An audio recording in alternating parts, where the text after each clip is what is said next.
Hello, welcome to Joy News at 6.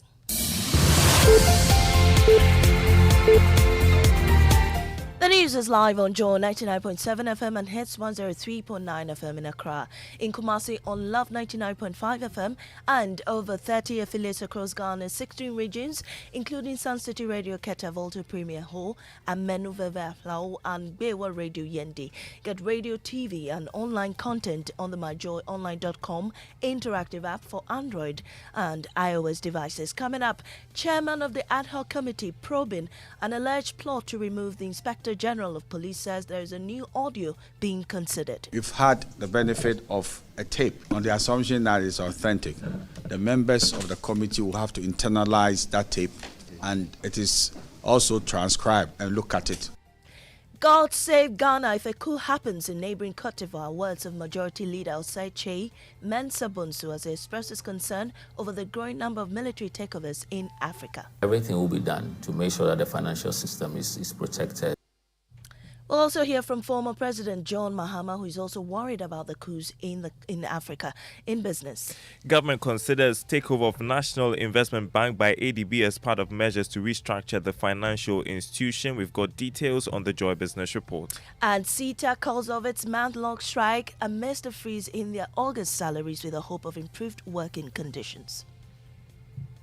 After collating results of the voting across the 46 colleges of education, our members have overwhelmingly voted for the strike to be called off. So I will have opportunity to, as it were, engage.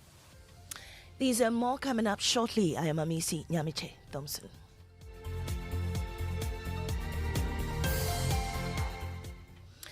Chairman of the Ad Hoc Committee probing an alleged plot to remove the IGP says it has admitted a new audio that has surfaced into evidence. Samuel Atachian speaking to my colleague Samuel Impura after the second police witness, Superintendent George Asari, requested an in-camera hearing, said the committee will examine the tape to provide a balanced report. The first audio is not authentic in terms of some aspects, but they admitted that some of them were authentic. Now, you've had the benefit of a tape on the assumption that it's authentic. The members of the committee will have to internalize that tape, and it is also transcribed and look at it. And that will give us the ideas as to what to do. First of all, do we bring all the stakeholders together with their lawyers for cross-examination and cross-firing to take place? Whilst we listen attentively, and later when they finish, then we'll have our turn. And then, are there matters which should not come into the public domain? So we'll do long in-camera hearing. Samuel Atachia is chairman of the Ad Hoc Parliamentary Committee. Now, God save Ghana if a coup happens in neighboring Cote d'Ivoire. These are the words of Majority Leader Osei Mensah Bonsu expressing concern over the growing number of military takeovers in the sub-region.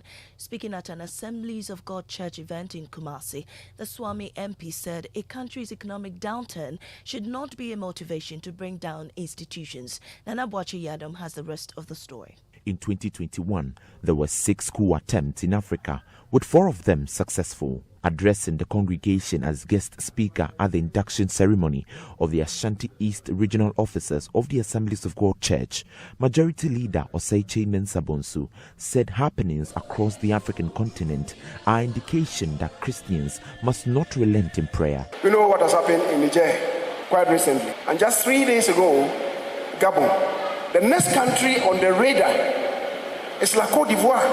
And if it should happen to La Côte d'Ivoire, God save Ghana. And that is why we must be very prayerful that God's hands will continue to be on Ghana. Addressing the closing ceremony of the 3rd NDC Annual Lawyers Conference, former President John Mahama also raised concerns about coups in Africa. We also must look at what is happening in our own continent, Africa, the spate of coup d'etats that are currently going on, especially in West Africa, and then also look at our own country, Ghana, what's happening with our democratic governance in this dispensation. A lot of that faith and confidence in our constitutional democracy has eroded. A lot of our young people have lost faith in democracy. They don't see the need why they should even vote because it does not create any opportunities for them. It doesn't bring any benefits to them. former President John Mahama.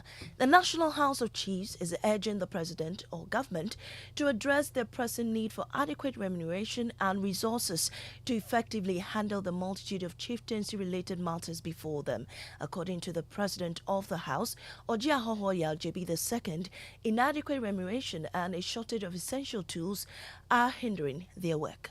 A minister for national security says that about 65 to 70% of all security issues are centered around the chieftaincy. He may be right, but then one may ask, why do we have so many chieftaincy problems? The National House of Chiefs and others are not well resourced. The National House of Chiefs or chieftaincy is treated as if we are secondary school students. So when they want to send money, it's per head. And if I tell you, as president of the National House of Chiefs, my sitting allowance is 300 Ghana cedis. My hotel accommodation is 300 Ghana cedis. So ask about the other members. We need funds to handle the judicial cases.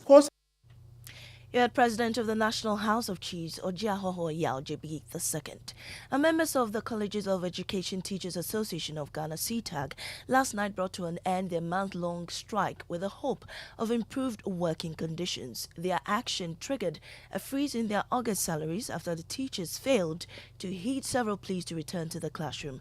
It took the latest directive from the National Labour Commission following payment of the allowances for the teachers to call off their action. Prince Obinghima is president.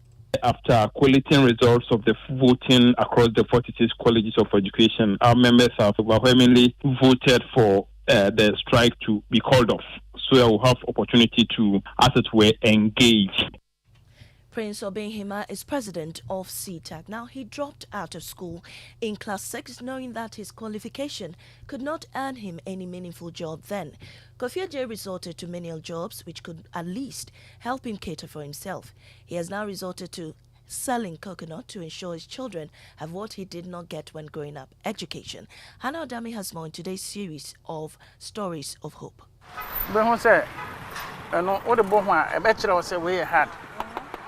Kofi Adjei has engaged in lots of menial jobs.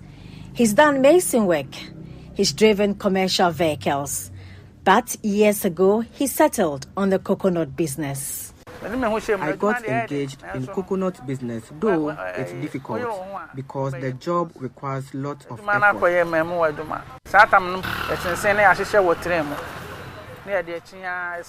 When I started, I used to carefully arrange the coconut on a tray. Then I hop in town till it finishes.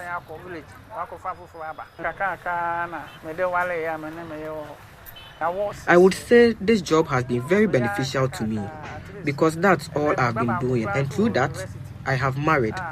I have 6 children now. The youngest is in senior high school and the eldest is in the university.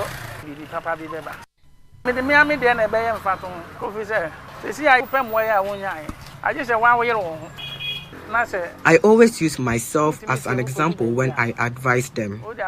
I tell them to utilize the skills they have and not always rely on others to assist them.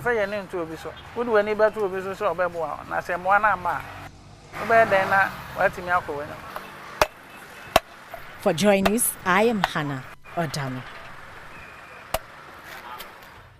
And some good news in entertainment. Ghanaian singer Black Sheriff wins the West African Artist of the Year at the 16th edition of the Headies Awards held in the United States. The Kweku the Traveler hitmaker beat other Afropop singers like Jackie, Camido and The Therapist from Liberia to pick the much-coveted award. Best West African Artist of the Year. And the winner is Black Sheriff.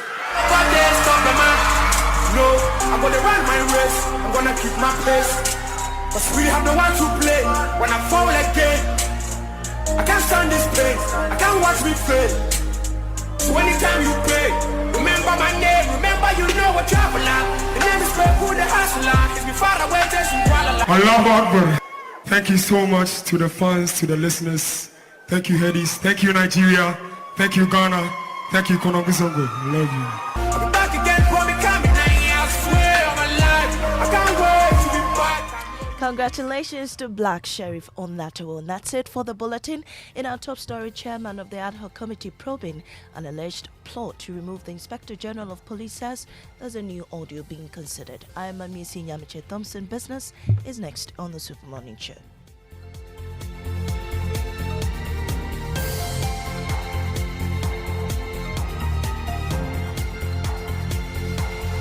You know, Papa, see that? And it's rickety car. Hey, Papa! Bobo, so how your engine now? It is half man, half amazing. Thanks to Quartz and you can feel better energy. Can't touch this. Actually, guys, so Sancho's engine just died like that? Yes, so somebody managed to convince him that there is a better engine oil than Quartz, and he switched. Sancho Panzapa.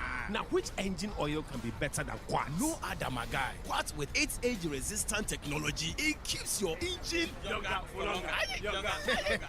Now you know. Have you guys seen the new bottle design? It's superb. Quartz 9000 from Total Energies there improves fuel efficiency. Why do you think Mr. Mane and Logoso have taken the Quartz Nation movement World Cup like that? Mr. Mane, sorry. Chairman Mane. Chairman. Hey, Quartz. Keep your engine younger for longer. Behind every door lies a world of opportunities. And with Access Flexible Loans, you hold the master key to open all the doors to your dreams. Doors to a new horizon and everything you could ever dream of. At ABSA, we help you open the doors to all your dreams. Whether you want to buy a home, a plot of land, or finance your personal projects, our flexible personal loans, mortgage, and credit cards can make it happen. Visit absa.com.gh to discover how to get things done. That's Africanacity. That's ABSA. Terms and conditions apply. Your preferred retirement partner, Apex Trustee, offers you an unmatched pension administration service that guarantees a cheerful life of retirement for both formal and informal sector workers. Our Progress Occupational Pension Scheme, the Progress Provident Fund Scheme, and the Progress Personal Pension Scheme will help you achieve financial peace of mind during retirement. Apex Trustee provides employer-sponsored schemes, including staff welfare schemes, seeking to outsource the day-to-day administration of their second-tier occupational pension and third-tier Provident Fund schemes. Start the quality lifestyle journey you envisage for your retirement now. Call us on 0504 368048 or 0256 793330. Apex Trustee, a joyous retirement begins here.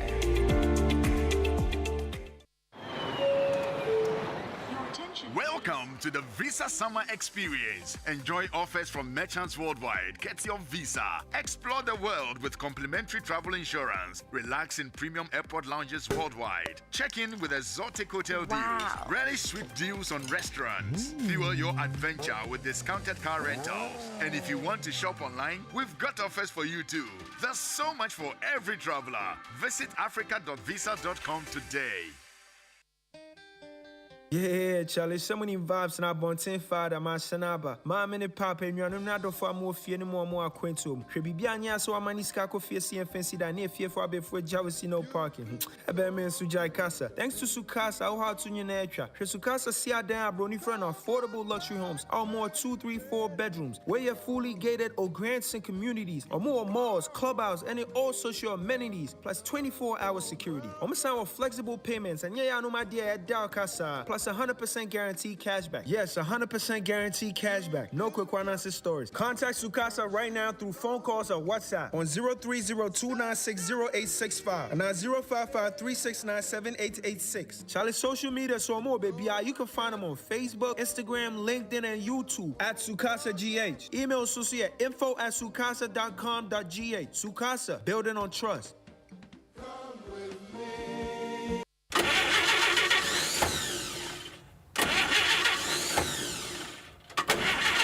Charlie, that be the sound you hear when things make hot. I'm sure this is not battery, just cash flow. Laja no day. It is safe to say we are all facing challenging times. We are all wondering how we are going to lighten our financial burdens. Nowhere cool. But don't worry, with a little help from your trusted bank, Societe Generale Ghana, be Biara may fine. Societe Generale Ghana is making all its customers happy with the Yatiso Loans promo. In fact, SG Ghana customers and even non-customers who are on the controller and accountant general payroll can and enjoy access to our amazing discounted loans. Don't waste time. Get your loan today. Step into a branch or call 0302-214-3142 to get the ball rolling. Terms and conditions apply. Remember, promotion ends on 29 September 2023. Société Générale Ghana. The future is you.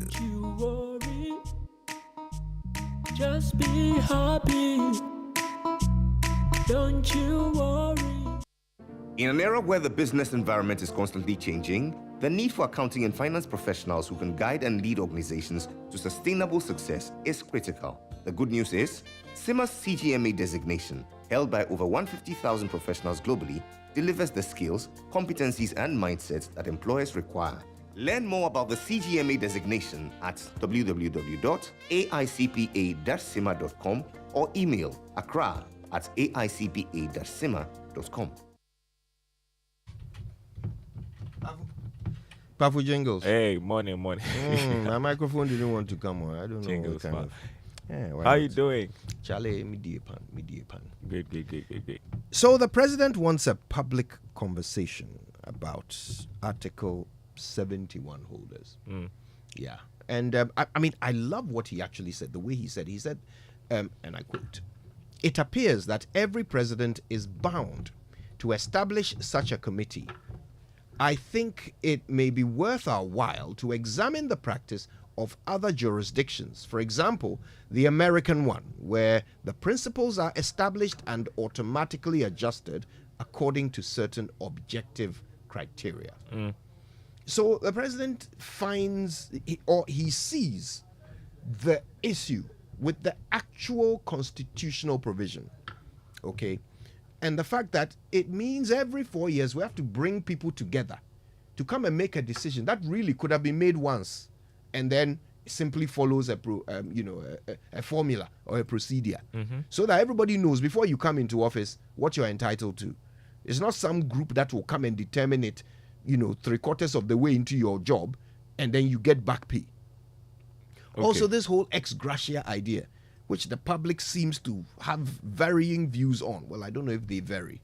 I think there is some, for the most part, some consensus that the thing, I mean, it seems excessive, and, actually what it tends to do is it makes money an incentive for public service, right? And if someone comes into the public service with the incentive of money, then they become businessmen. Because it's money that brought them there. Yeah. So what do you expect them to do while they are there? They'll make money. Yeah. You see? So I think the president has really identified the core of the problem. And he's calling on the public to have the conversation, which is what we're doing today. We've taken his call and we are heeding it. Well, good first step, isn't it? Yeah. But what do you think generally, ex gratia? Well, it's dicey. I think that I mean, people deserve.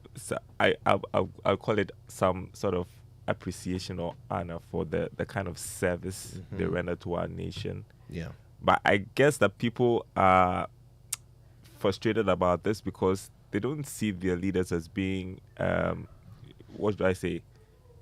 I don't know if it's caring or having the nation at heart. Yeah. And so it's like, why do I have to give them so much money after they are done when they are even benefiting from the system already? You know?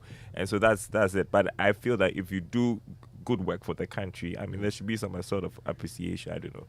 Yeah, but isn't that what a salary is? Well, you have the end of service benefits. That's so for you and me, what is our end of service benefit? Isn't it pension? Yeah. Something that we contribute to, our employers contribute to, and at the end of it, we get paid. Yeah. So, for example, if I mean, there are some institutions who sort of do something small to, Yeah, but it's not. Appreciate. It's not a constitutional requirement for your employer to give you a gold watch at the end of your service. It's not a constitutional requirement. It's not. Yeah. It's not. But we have constitutionalized it, not just institutionalized it. We've put it in our constitution that we have to thank people for public service, and we have to thank them to Public this quantum. Public service. The thing is public service. Public service. Look, if you work at Joy, right? And then you take a break and go and work at, say, I don't know, Glyco. Why Glyco? Why not? They cushion you for life, right? So you go and work. You go and work at Glyco, right? Okay. For 5 years, and then you come back to Joy. While you are at Glyco for 5 years, when you finish, will they give you some lump sum, or will it not be your pension nor that you will be earning while you are there? Mm-hmm. And at the end of your service, whenever that is, you retire. All of that will be added and given to you. Yeah. But we've decided that when people come into public service, that shouldn't be what happens to them. They should somehow get some large boomful cash at the end of it. Appreciation, could you? Okay. Why they should be appreciated more than us, the general public who also work, They who also sacrifice for contribute the to country. society. What sacrifice? What sacrifice? That's where the question comes up. Free car, free house, free food, free all the freebies, free staff, free fuel. Free everything. Where is the sacrifice? That's a question right now. Yeah. Okay, all right. So the 6 a.m. news was brought to us by Total Energies. Total, we go the extra mile for you, and Absa Bank Ghana Limited, helping you find a way to get things done. Now, time for the Joy Business Report, and it's brought to you by, of course, Glyco Life Travel Insurance. Glyco, we cushion you for life.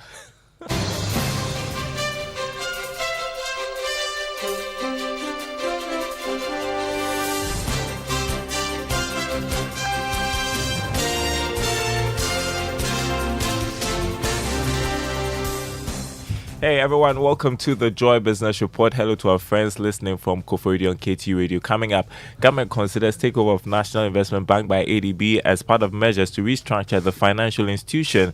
Also coming up, Ghana Cedi expected to trade steadily this week as the Bank of Ghana intervenes in the market to cool off the pressure on the local currency. And some stakeholders in tax administration advocate review of stabilization clause to limit its duration to protect Ghana's interests when signing mining and oil contracts. Details coming up.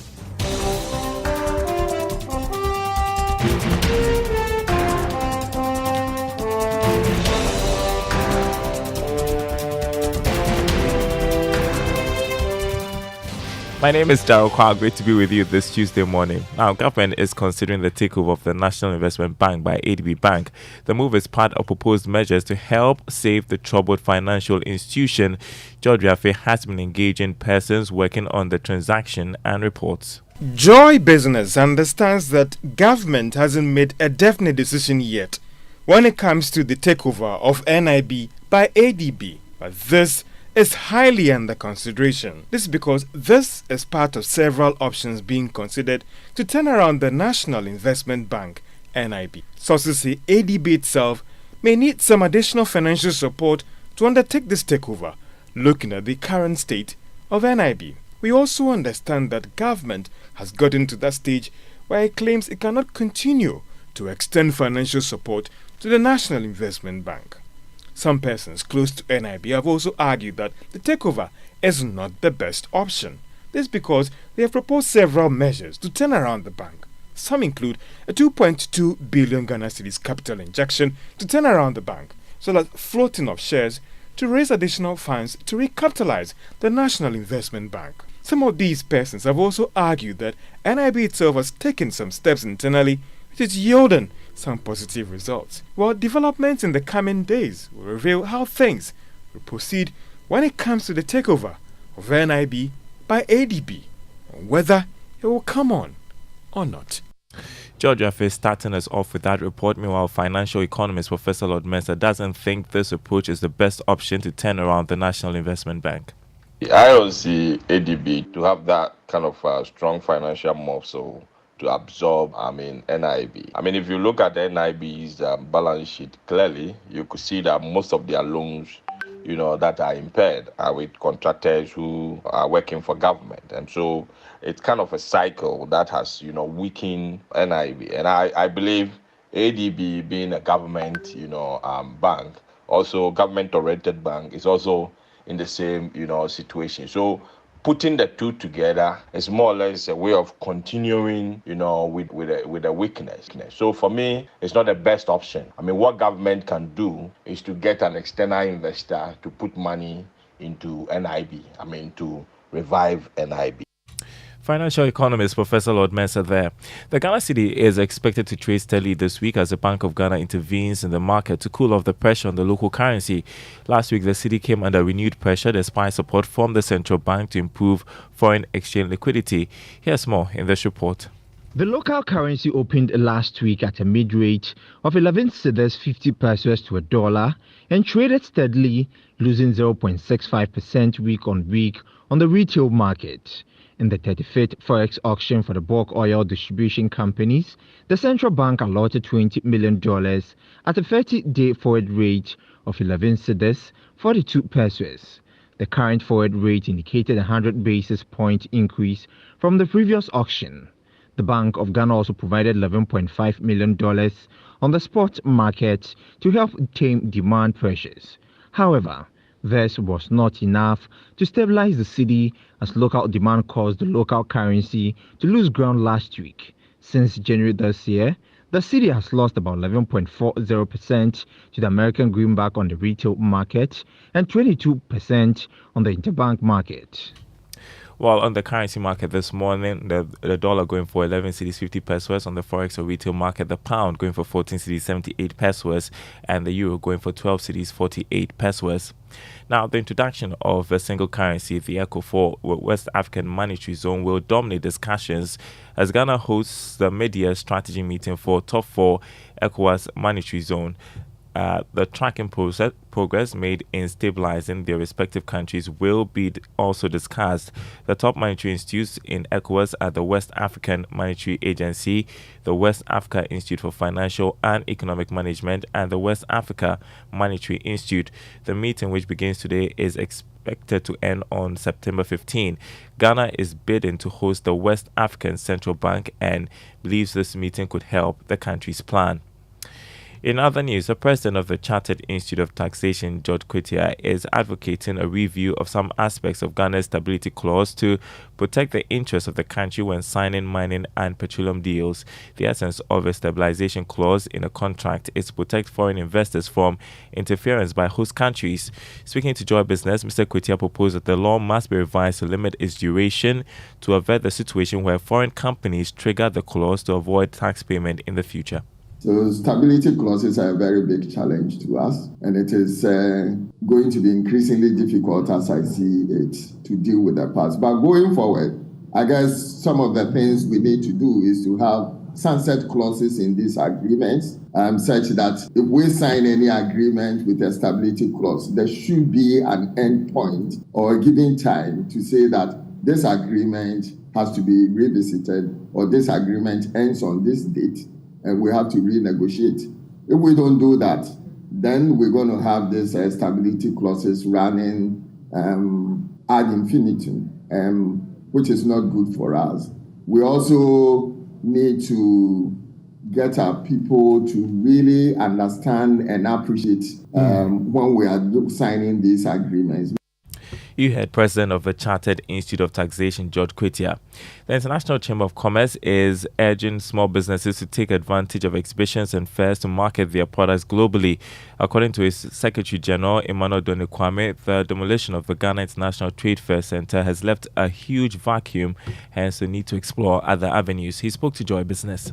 The fair, be it local or international, where you get to network, you get to see actual products, and then you develop your own supply chain. So it's a good start. And as I mentioned earlier, yes, we were used to the Ghana International Trade Fair, but there's the need to fill that gap that's been left. So whether you started small, as she's done, as a startup, and then he already has a TV station that runs the morning, afternoon, evening, which is quite common in the West, where during the daytime there are digital channels where products are advertised. Secretary General of the ICC, Emmanuel Doni Kwame. Vodafone Ghana has outlined a new host of initiatives purposely aimed at helping small and medium enterprises transition from surviving to thriving businesses amidst the current economic condition. Now, according to the director in charge of Enterprise Business Unit and Wholesale, Tawa Bolaring, Vodafone will continue to empower women SMEs with digital and financial literacy skills. Bolaring spoke to Joy Business at the launch of the 2023 Vodafone Ghana SME Month Long.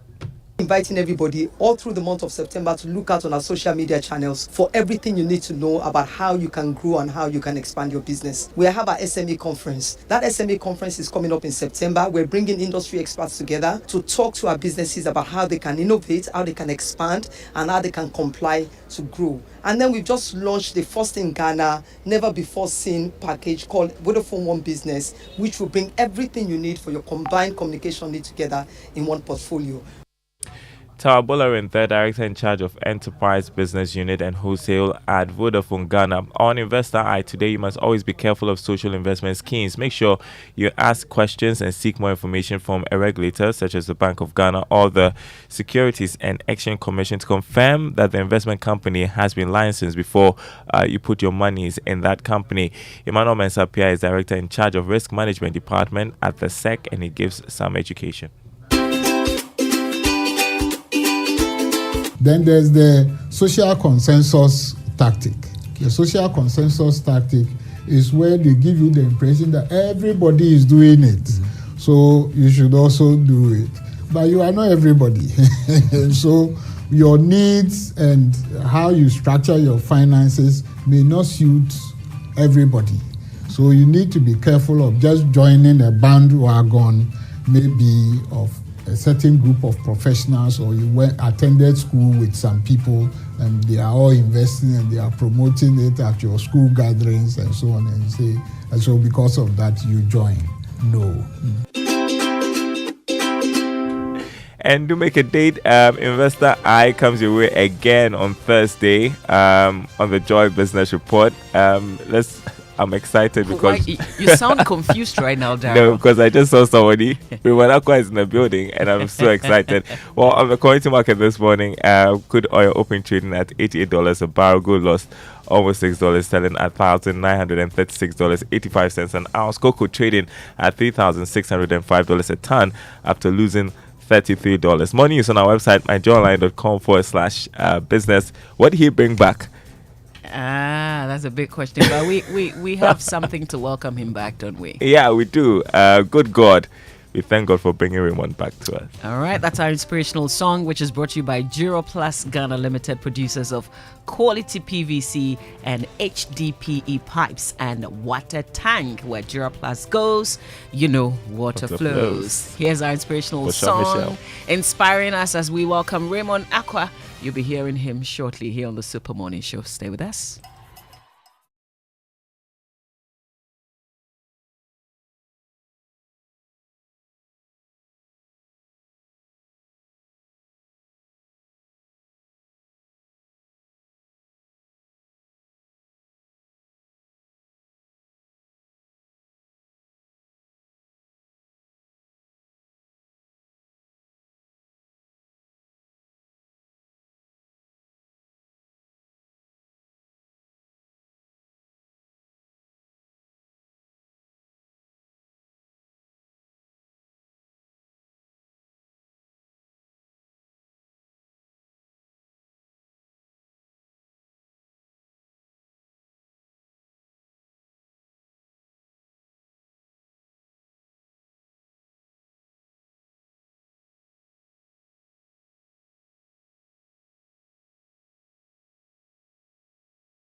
Raymond Aqua, aka Raymondo Belacqua. So you thought you would never come back? You see your face. And I'm a man of the people. It's great to see you. It's great to have you back, Ray. And his phone has already started ringing as soon as they heard that he was here. Now they know where to send the missiles. The people of this republic. Anyway, listen, a lot has gone down. I like your new hairstyle. Thank you very much. I'm glad you approve. We do these things. No. I like it, but I don't approve it. We do these things with you in mind. Wow. I see. Yes. Okay. We do it just to get a reaction out of you. Yes. So, well done. All right, we've got a lot to get through this morning. We'll start with the Drive Safe campaign, which is brought to you by Joy News and Multimedia Group and is supported by Toyota Superior Quality. So please avoid all distractions. Keep both eyes on the road and hands on the steering wheel. And the traffic lights, are still down. This Accra Psychiatric Area still down. TUC still not functioning. Aveno, just right down where we are in Kokomlemle, traffic lights not functioning. So please be careful as you drive on our roads. Absolutely. Okay, let's learn how to say it right. It's brought to us by Kingdom Books. At Kingdom, quality and affordability are their hallmarks. And Societe Generale Bank Ghana, the future is you. Something must be done. You say either, I say either. English really is an amazing language, isn't it? I've been saying it for years. Take the word off, for example. It can actually be applied to two meanings that are completely opposite to each other. Let me explain. When I say set off, it means to activate. But when I say switch off, it means to deactivate. Words like that are called contronyms, words that can be their own antonyms or opposites, depending on how you use them. Another example is dust, which can either mean to add fine particles or to remove fine particles. Here's another great example, left. It can mean both remaining and departed. Here's one more, oversight. It means both watchful care and an unintended error. Another great contronym is screen. It can mean to show as well as to hide. Wow, we're on a roll, aren't we? Okay, one more, sanction. It can mean either a penalty for disobeying a law or official permission or approval to break a law. Wow, I told you, English is amazing, isn't it? Especially when you say it right.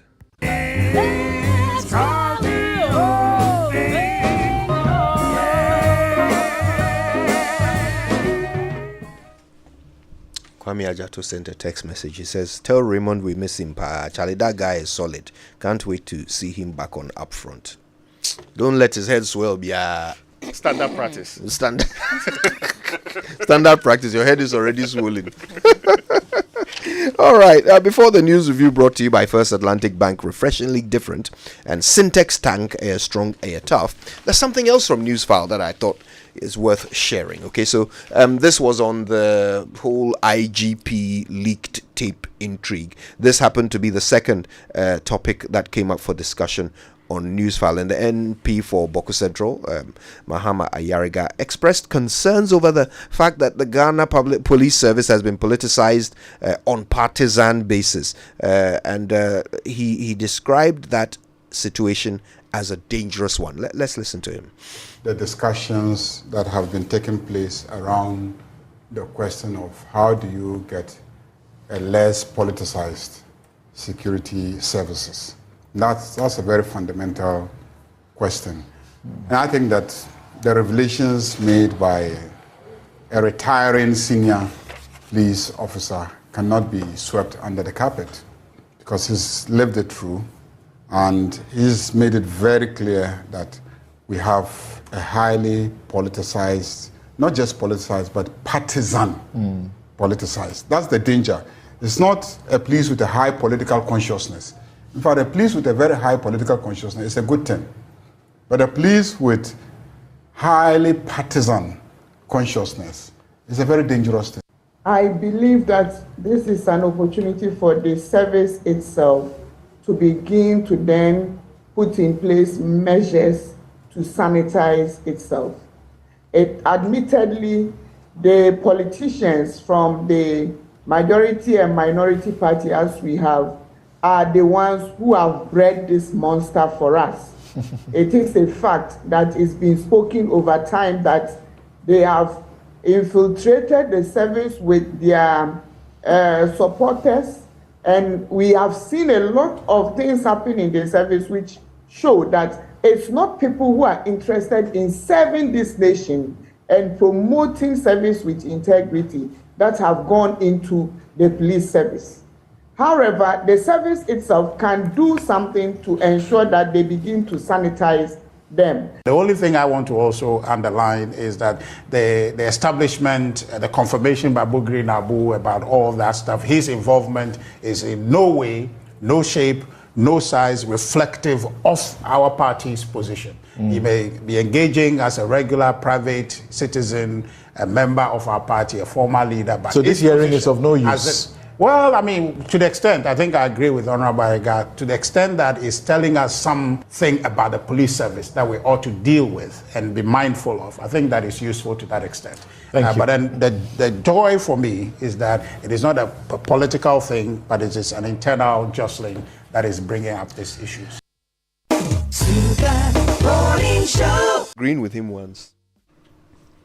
Yeah, so that was Mahama Yaga, and then we heard Richard Ahiagba as well on the same topic. Yeah, the hearings continue, and the revelations keep coming.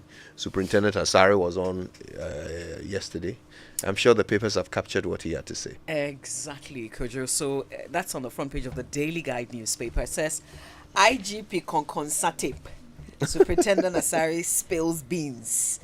And yesterday, Charlie, juju all come inside the thing. The revelations, and apparently there's a new tape as well. There's another tape. He also sort of confirms some of what COP George Alex Mensah had said, when he appeared before the committee. So he agrees that the current IGP has something to do with the recording as well. And he also wants to give a lot more details in camera. So some of the things we did not hear. But he, of course, talked about his spiritual father and said he had, and I'm referring to Bugri Nabu here, Chief Bugri Nabu. And he said he suggested that becoming IGP, that fight must be fought physically and spiritually. Can you believe that? Yeah, so lots of things from this. I mean, all is not well. I don't know what we will do with all the information that we're getting. It tells you how sometimes we complain about the police service not functioning properly and the kind of people you meet in there. Once in a while you meet a very fine officer, then many of them are just substandard, their engagement. We don't know who their real loyalty is. If you listen more to the engagements there, you get the understanding that it is rotten to the core. The people are not there to serve the people of this republic. It is because you have some interest one way or the other. That's why most of them actually find themselves sitting or being part of the police service in the first place. So their loyalties may lie with one political party or one grouping or one godfather, or in this case, spiritual father, right? Yes. or the other. So anytime they get the opportunity, man, I'll be one-on-one with you. The guy knows that he serves a bigger person than the constitution of this republic. And that influences their actions, and they think they can get away with it all the time. Well, he also says he has some sort of information about the IGP giving some sort of contract to Chief Nabu. So it looks like they're trying to dirty themselves. But we will see if it's going to get any dirtier from what we've heard so far. Yeah. Now the let me just bring these two stories before you get into the Daily Graphic. Fake doctor arrested at Kath, the Komfo-Anokye Teaching Hospital. This story I read on my Joe Online yesterday, and he was in actually the emergency ward, the very man has busy been place, delivering on the job. But good thing they discovered him and they've handed him over to the police. The police investigating this matter. AG bemoans corruption in public procurement process. He was speaking outside the country, and I remember last year, 2022, some of the things that he said yesterday. it was like, is it a tape that was being played back? Because I'd heard those same words being used. And then I'll talk. Enough is enough. That's Hajia for real. On page 8 in the Daily Graphic newspaper, it says, socialite Hajia for real has disclosed that she will start talking very soon because enough is enough. And that's in quote. She stated in a series of cryptic messages she posted on Snapchat ahead of her next court appearance on September 23, 2023. She wrote, "It always seems impossible until it is done. If I start talking at the right time, I will talk. Enough is enough." We don't know who this is targeted at, but we know that... and what that person can do to change her situation. We know she's been involved, tried with all this romance scam thing in the US. She was first arrested in the UK and then sent to the US. Now I'm just thinking, maybe, a plea deal of a sort that says that I'll give up bigger people if you let me go, so I'm willing to talk. But putting that on social media means that it's meant for a different audience. No, the signal is also to the people who are potentially, part of the business who understand. Because so that they do what? So that whatever they can do, or maybe they can appeal to their spiritual fathers to influence. Because listen, this is not the Republic. This is not the Republic of Ghana. Some countries take their prosecution serious. They take issues like this serious. Yeah, so it might be God that will intervene and make it work for you. Anyway, minority suspends Bank of Ghana protest. That's how the Daily Guide puts it. But in reality, they've actually just rescheduled. They say it's on the 12th of September instead. Okay. Now, the Daily Graphic is reporting this morning, Ghana is committed to climate leadership. That is Minister for Lands and Natural Resources, Samuel Abu-Jinapo there. And there is one about Gosu Kuntihine found dead in the forest. It's a very terrible story. It has a picture of the late Nana Kwejo Kuma Yenshira the second. And one other story, you did mention this, right? On the IGP, what they call it, engagements. We call it the Nabu Gate. Yes. Yes. And I like that name. But you can slang it small. Nabu Gate. Yeah, in Ghana, Nabu is, Nabu Gate. Yeah. Anyway, now, so this secret tape you're talking about, there's a new secret tape. And what is that purported to have recorded? Oh, no, it is yet to be reviewed and ought to be reviewed by the very great people who are handling the committee. So, Mbura brought us that story yesterday, that the committee is actually taking some time. They'll listen keenly, and if you take the words of the chairman of the committee, internalize it and determine whether they are going to go forward with this new Who presented it? That's one of the people who no, they were not. Abathat was... Okay, well, so they will not disclose the source of the new tape. Yes. If we don't take care, we'll be engaging in fresh, audited, and edited, and engaged tapes till the end of the year. Then we move into the new year. By the time this committee will finish its work, the new parliament will have to reset. A new committee may have to be working on this matter. So at the moment, they are internalizing the tape before they possibly externalize determine it. Whether, you should get to know the details yet. Have you noticed how in this country, it seems politicians have a different kind of mental structure that allows them to process information better than the rest of the public. Yeah. So there are some bits of information that the public just cannot handle. So politicians have to have those conversations in camera, because if they tell us, the public, what will happen? Our brains will explode, or like what exactly is the thing they are preventing by keeping information from us? Some of the things they do with it, they'll target, it's security matter. That I understand. And it's national security. No, as for that one, I understand. I get you, but sometimes the determination of what security matter is purely within the person determining it is not qualified. Yes. To determine what is a national security matter and what isn't. That is the problem I sometimes have.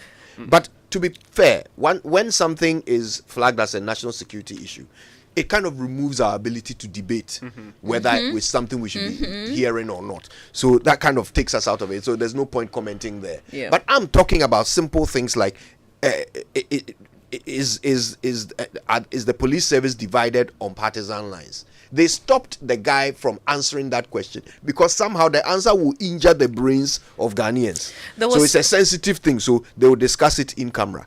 What's national security about that? There was also a question, and then it was the Superintendent Asari who decided that he would not share that in public, which the question was, what does he make of the leadership of the IGP? And I was wondering, but share your thoughts. Isn't because that the you whole obviously point? have something to Isn't say that there. the whole point of this, this maybe it might be exposing our IGP to possible, what they call it, mistrust when the leadership is reviewed and revealed in a way that people will think would undermine but did the he man's not express status. his opinions on the tape? He did, but no, that tape is still again? No, I get your point. I think that it's just an escape, right? It's just a way of hiding from the main facts. But we're also told that about 80 police officers are suing the IGP for promotional matters related to promotion. I think one thing is very clear. The public seems to have had an improved opinion of the police since this IGP took over. Yeah. But the police themselves don't all have an improved opinion of the police. But are objectives for determining that improved opinion the same? Precisely. You see, to us, they are supposed to serve a purpose. Yeah. Right? But to them, that's their employer. Yeah. So if the IGP, for example, stops them from taking money on the streets like they do all the time, they might think that things are worse. Yeah. That's possibly true. So that I mean, clearly, as for leadership there. Now, there's another story. Men's Gold customers will get justice, right? That's the Attorney General saying that here. And this one, he's assuring us at the Cambridge Forum. The Attorney General has given the assurance that justice will be served to victims of the Men's Gold saga. He said the efficiency of the country's that's a very, to underline and bolding this word. The efficiency of the country's justice system was tested, particularly by the speed and efficiency with which cases seeking to hold high-profile members of society to account, as well as top financial crimes, were conducted. And consequently, we need to punish corruption and other forms of economic crime thoroughly. And that is what he said a couple of other interesting things in that address. He said insider trading is affecting procurement in Ghana. Now, it's interesting to hear that coming from the Attorney General, who advises government on most of these deals, Government's right? lawyer, So he's identifying quite clearly that in spite of the advice that he gives government, in practice, insider trading can allow for even the best intended deal to become fraudulent. Yeah, proper financial systems mostly deal with insider trading. Yeah. In fact, some struggle, but there are systems that can identify it. Yeah. The problem in the Republic of Ghana is that it's almost like we put our laws in name and nicely put them there. But the guy watching would never be interested in prosecuting it anyway. So, I mean, of course, a lot more. The man was initially charged with abetment of crime, defrauding by false pretense. Then it was amended again. Then amended some around 2020 with fresh charges added to it until we recently have more fresh charges. I just hope we do not continuously engage in things that give people the impression that when it comes to a certain special kind of people, we engage in very nice talk and yet very little justice is given. So this assurance, hopefully he's able to deliver it before his time as Attorney General comes to an end. Yeah. Anyway, another thing we can discuss maybe on SMS break.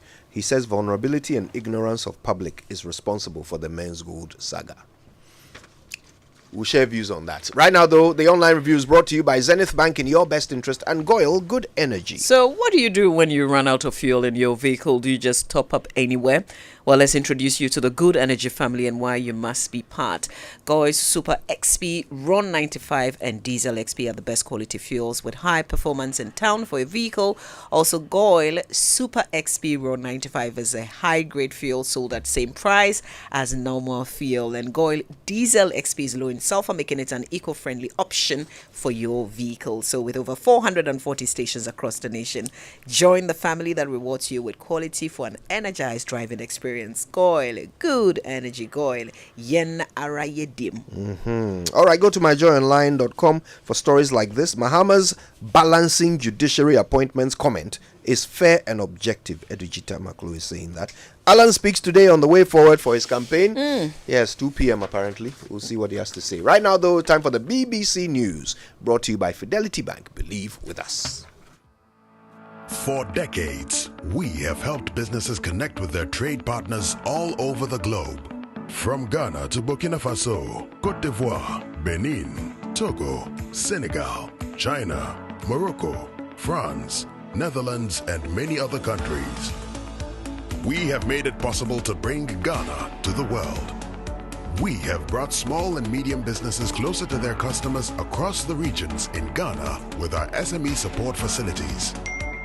We have brought relief and smiles to the faces of families with our employee personal loans. With our cutting-edge technology and digital support, we take the burden of complex thinking off you, making life simple. That is who we are, as close as a partner. Bank of Africa. We are indeed the African bank with the global reach. Want to feel energized for more? Fuel up with Super XP Ron 95 and Diesel XP high performance products from Goyle. Our high grade fuel comes at no extra cost, but with more power. And our Diesel XP, it's low in sulfur, making it an eco-friendly option for your vehicle. Experience high performance and quality with our products. Available everywhere. Choose Super XP Ron 95 and Diesel XP for an energizing driving experience. Good energy. No matter your water needs, Syntex has it all. Syntex tank was first to introduce double layer tank, and now you can have as many layers as you want. Syntex tank was first to introduce white inner layer tanks in Ghana, and now introduces the customer specs order, which will let you order any color and size you want. Syntex tanks gives you the biggest warranty of 7 years, which no other tank gives you. So whatever your water consumption, size of project, or demand, choose Syntex tank. Syntex tank, stress-free. Syntex tank, reliable. Syntex tank, maximum guarantee. Call 0244 335 168, Kumasi 0505 555 666, or visit syntexgh.com. Syntex tank, strong, tough.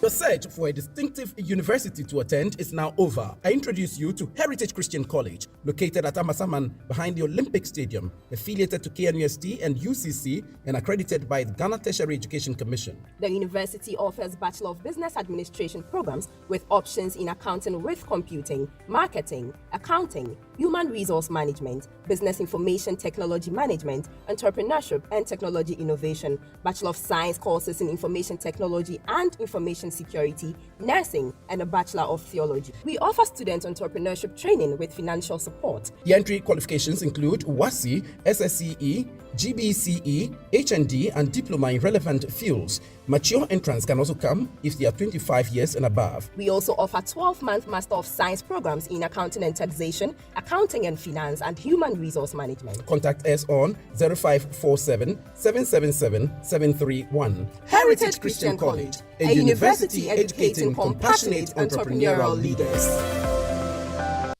Whether I'm passing by the food market, visiting the salon, or filling up my tank for a spontaneous adventure with old friends in a new city. When asked, cash or card? It's always card for me. I switched from cash to card for all my payments with MasterCard. Now I get to do what I enjoy with ease. Switch from cash to card for all your payments with MasterCard. MasterCard, the secure and convenient way to pay.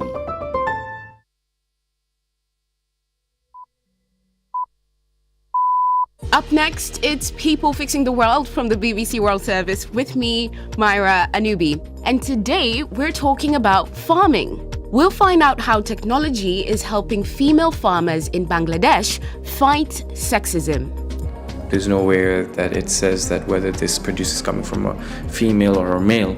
So in that sense, there should not be any bias. And hear how Hessian sacks are being used in Nigeria to help women grow crops without owning land. 65 kg, okay. And how much money would that bring in? We'll say $100. It's quite profitable for them. Oh, yeah, it is. Plus, find out how an app is helping farmers in Europe control their cattle without any fences.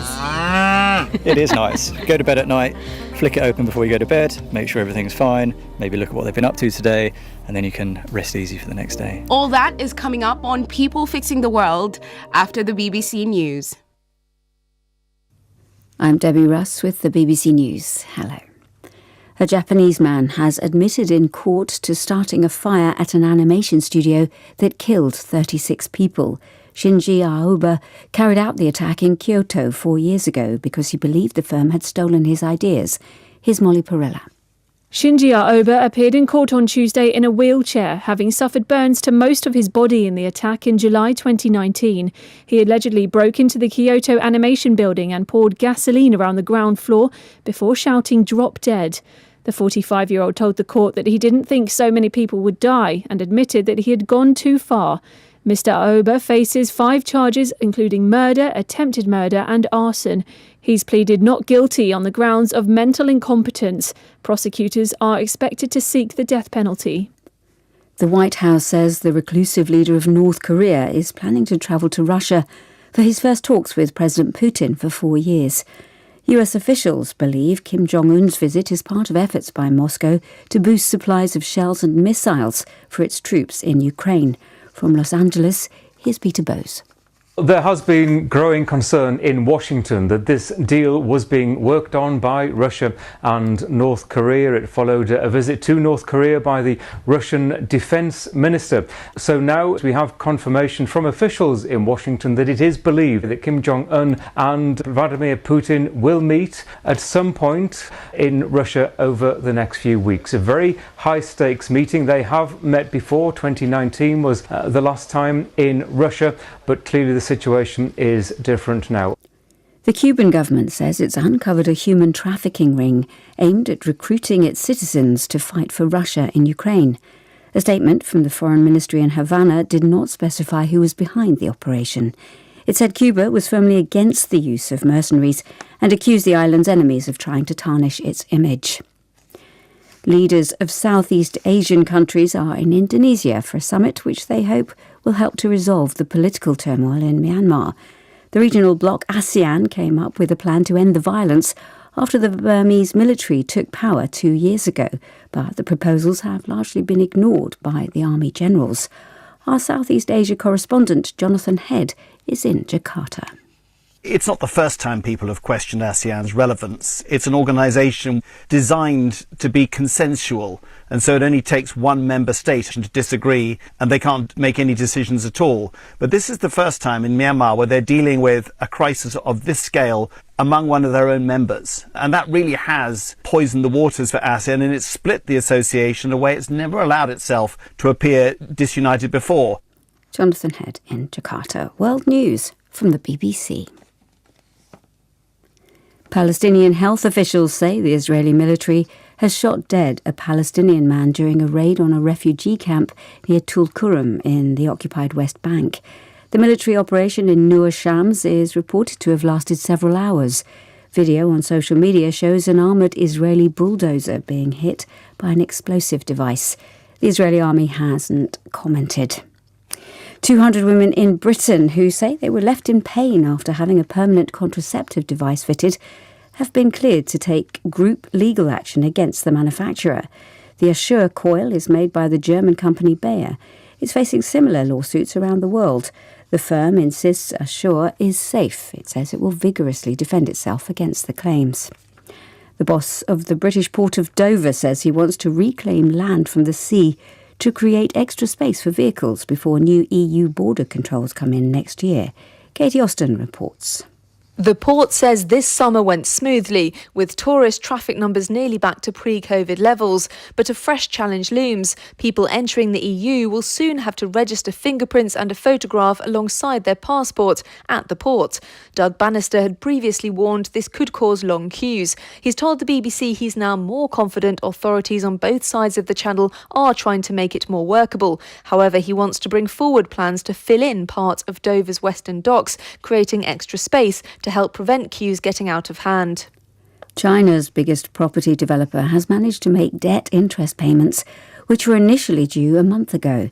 The failure by Country Garden to pay just over $20 million in August had raised fears that the firm was heading towards a default. On Monday, the company's share price rose in Hong Kong after a deal was announced with creditors to reschedule some of its debts. And that's the latest BBC News.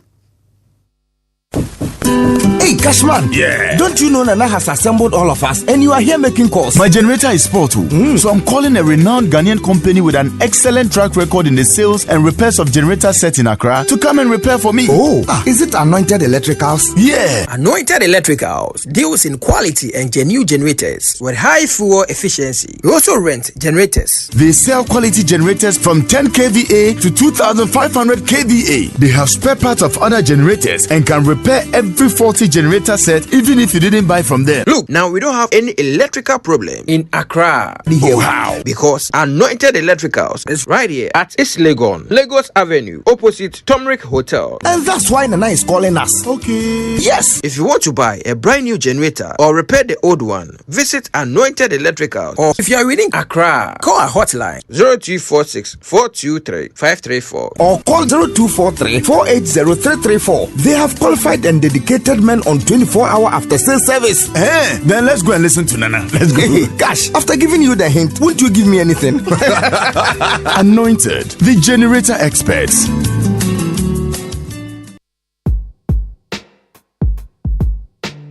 I sat up as the pleasant aroma wafted through the cracks in the door and into my living space.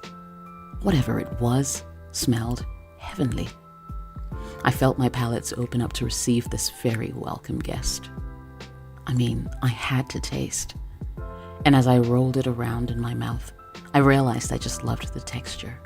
And just like that, it was down my throat and giving my body life. I wanted more. Lily rice does that to me every single time. Thanks, baby, for cooking today. You're welcome. And as we continue to enjoy our favorite rice, Lily reminds us to observe all COVID-19 safety protocols because COVID-19 is still around. Lily, tasty food, happy family. This advert is FDA approved. It's the most action-packed breakfast show in town. The hottest music, the best giveaways, the great interviews, and all the laughter and fun you can imagine. Don't miss the Super Morning Show on Joy 99.7 FM. It's the best breakfast show in town. Yo, man.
USD or its prevalent cedi equivalent. Sukasa offers various convenient payment options, and the projects are presently at East Legon Hills and Ayimensa. You can find Sukasa at Lagos Avenue in East Legon. Call Sukasa on 030-296-0865 or send a WhatsApp to 055-369-7886. You can also reach Sukasa via email and use this email address info@sukasa.com.gh. Check them out on social media. The handles Sukasa GH. Sukasa, building on trust. Now you know how much I love Mercedes-Benz, right? I love Mercedes-Benz, which is why I love Silver Star Auto. The name behind Mercedes-Benz in Ghana for over 25 years is giving you the green light to give your Mercedes-Benz the care it deserves. Yeah, go easy on your pocket and schedule your free inspection today. Enjoy free inspection of your passenger or commercial vehicle. Enjoy 15% discount on genuine spare parts. Visit any of their outlets in Accra at Graphic Road, Tema, Kumasi. Of course, the promo ends on the 30th of September 2023. So listen, get in there as fast as you can. Terms and conditions apply. You said free inspection of your private or commercial. Absolutely. Oh, Mercedes, as long as it's Mercedes-Benz. That's a good deal. But listen, let me tell you about something that's happening at SG, and you've got to take advantage because you know that they've extended the Yatiso loans promotion. It's been extended all the way to the 29th of September 2023. So if you're looking to pay off those bills without shedding a tear, sort out the kids' school fees, refurbish your home, or start building that dream castle you've always fantasized, this is your golden ticket. SG Ghana has actually given you more time to jump on this epic loan promotion. They are offering discounted interest rates on their loans to customers and non-customers, including employees on the controller and accountant general payroll. So dash into any of their 42 networked outlets or simply call SG on 0302 214 314 and let them, as we say, sprinkle some financial magic into your life. Yatiso Loans Promotion Reloaded now ends on the 29th of September. Remember, terms and conditions apply. SG Ghana, the future is you. All right, so kingdomstoreonline.com. Kingdomstoreonline.com. Even though, like Mama V, I'm sure you love paying a visit to Kingdom Books and yes, Station, I do. walking through the aisles and picking your favorite stuff. Sometimes you just can't make it, you know. But you know what? They've thought of you and they've determined that you can still walk through their aisles at kingdomstoreonline.com. Virtual shopping. Absolutely. Whatever you see and like, you can pay for via Momo across all networks and they will deliver to your home or office. Free delivery for Accra and Tema residents, and terms and conditions do apply. At Kingdom, quality and affordability are their hallmarks. And here's an irresistible deal. For a limited time, Toyota Ghana is offering huge price discounts on an exceptional range of vehicles. We're talking about the dynamic Starlets, the robust Hilux, and the powerful Fortuner diesel. Now, when you make the decision to acquire any of these incredible vehicles, Toyota Ghana will reward you with an entire year of complimentary servicing. Now, this golden opportunity, won't be around forever. So pay a visit to any of Toyota Ghana showrooms here in Accra, in Tema, Kumasi, Tamale, Takwa, and Takrady. You can also call them on 0302 910 204. Credit purchase is available through special arrangement. Toyota, superior quality. All right then. So the nutrition line comes up next, and it comes to you thanks to Nestle, offering good food for a good life.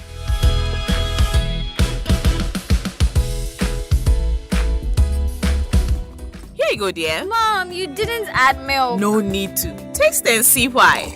Wow, but how? Is it milky? Very. Is it creamy? Yes. That's Milo all-in-one for you. It's so milky, I don't need to add more milk. I love it, Mommy. Give your kids all-in-one. It's truly milky and rich in calcium. Milo, energy to go further. Milo. This advert is FDA approved.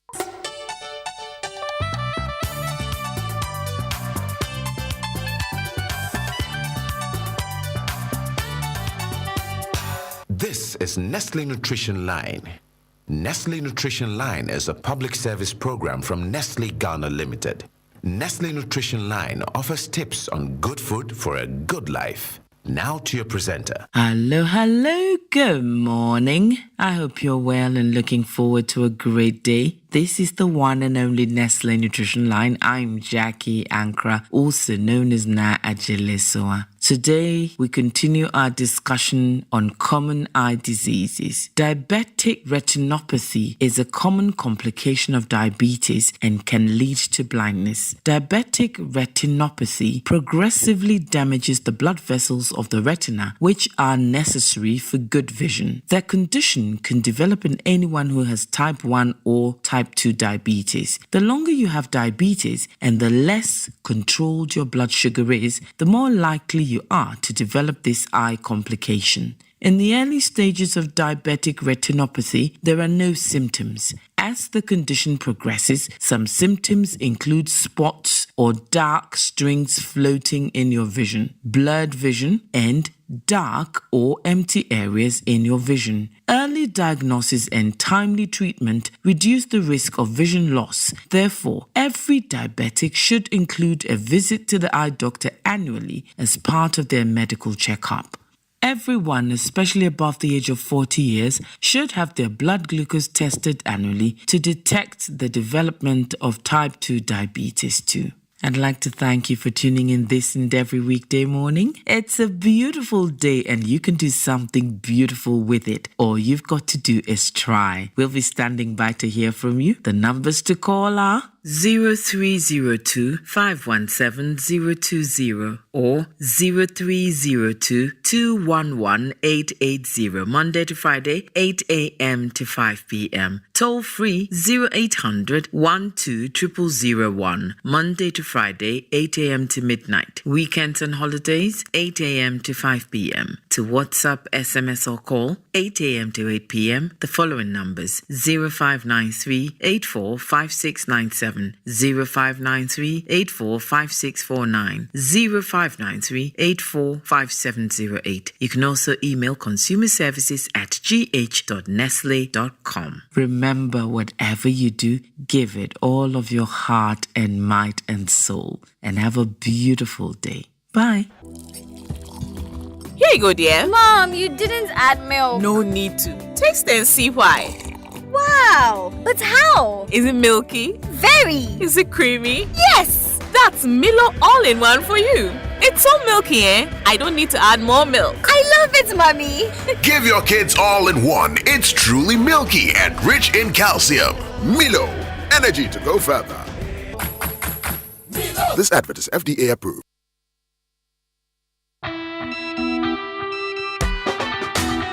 It's the best season of the year, just in some points. Momo pay or you say Momo app. Send with ease and win big. You be merchant or you be Momo user. Momo season abanti send the BBR. Send the BBR. Momo season abanti send the BBR. Send the BBR. From now till the end of September, earn points when you download the Momo app and make Momo Pay transactions to a merchant via either the QR code or merchant ID and stand the chance of winning 1,000 Ghana cedis weekly and other amazing prizes. Our merchants are not left out. Receive payment and win. There are lots and lots of exciting prizes to be won. So download the Momo app, transact with Momo Pay and get rewarded this Momo season. TNCs apply. MTN. Have you ever thought of the one that makes you complete? An escape from the clutches of interest charges. With the Standard Chartered Visa debit and credit cards, payments are completed at the speed of light, intertwined with interest-earning accounts. You also get unbelievable rewards every time you swipe. You have access to over 1,200 airport lounges worldwide, high credit limits of up to 100,000 Ghana cedis, and up to 50 days interest-free with our credit cards. You also get to enjoy full multi-trip travel insurance for 90 days. Fees discounted at your feet with our globally partnered merchant points. Bills are always settled, not battled. Get the Standard Chartered debit and credit card now. Call toll-free on 0800 740 100 or 0302 740 100 or reach us via email on feedback.ghana@sc.com. Standard Chartered, here for good.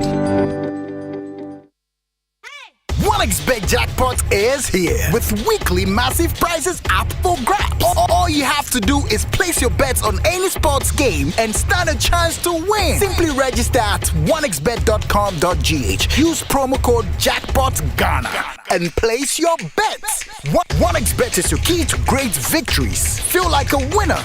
1xBet. Gambling can be addictive. Bet responsibly. Not for person under 18 years. This advertisement has been vetted and approved by the Gaming Commission. Welcome to the Visa Summer Experience. Enjoy offers from merchants worldwide. Get your visa. Explore the world with complimentary travel insurance. Relax in premium airport lounges worldwide. Check in with exotic hotel deals. Relish sweet deals on restaurants. Fuel your adventure with discounted car rentals. And if you want to shop online, we've got offers for you too.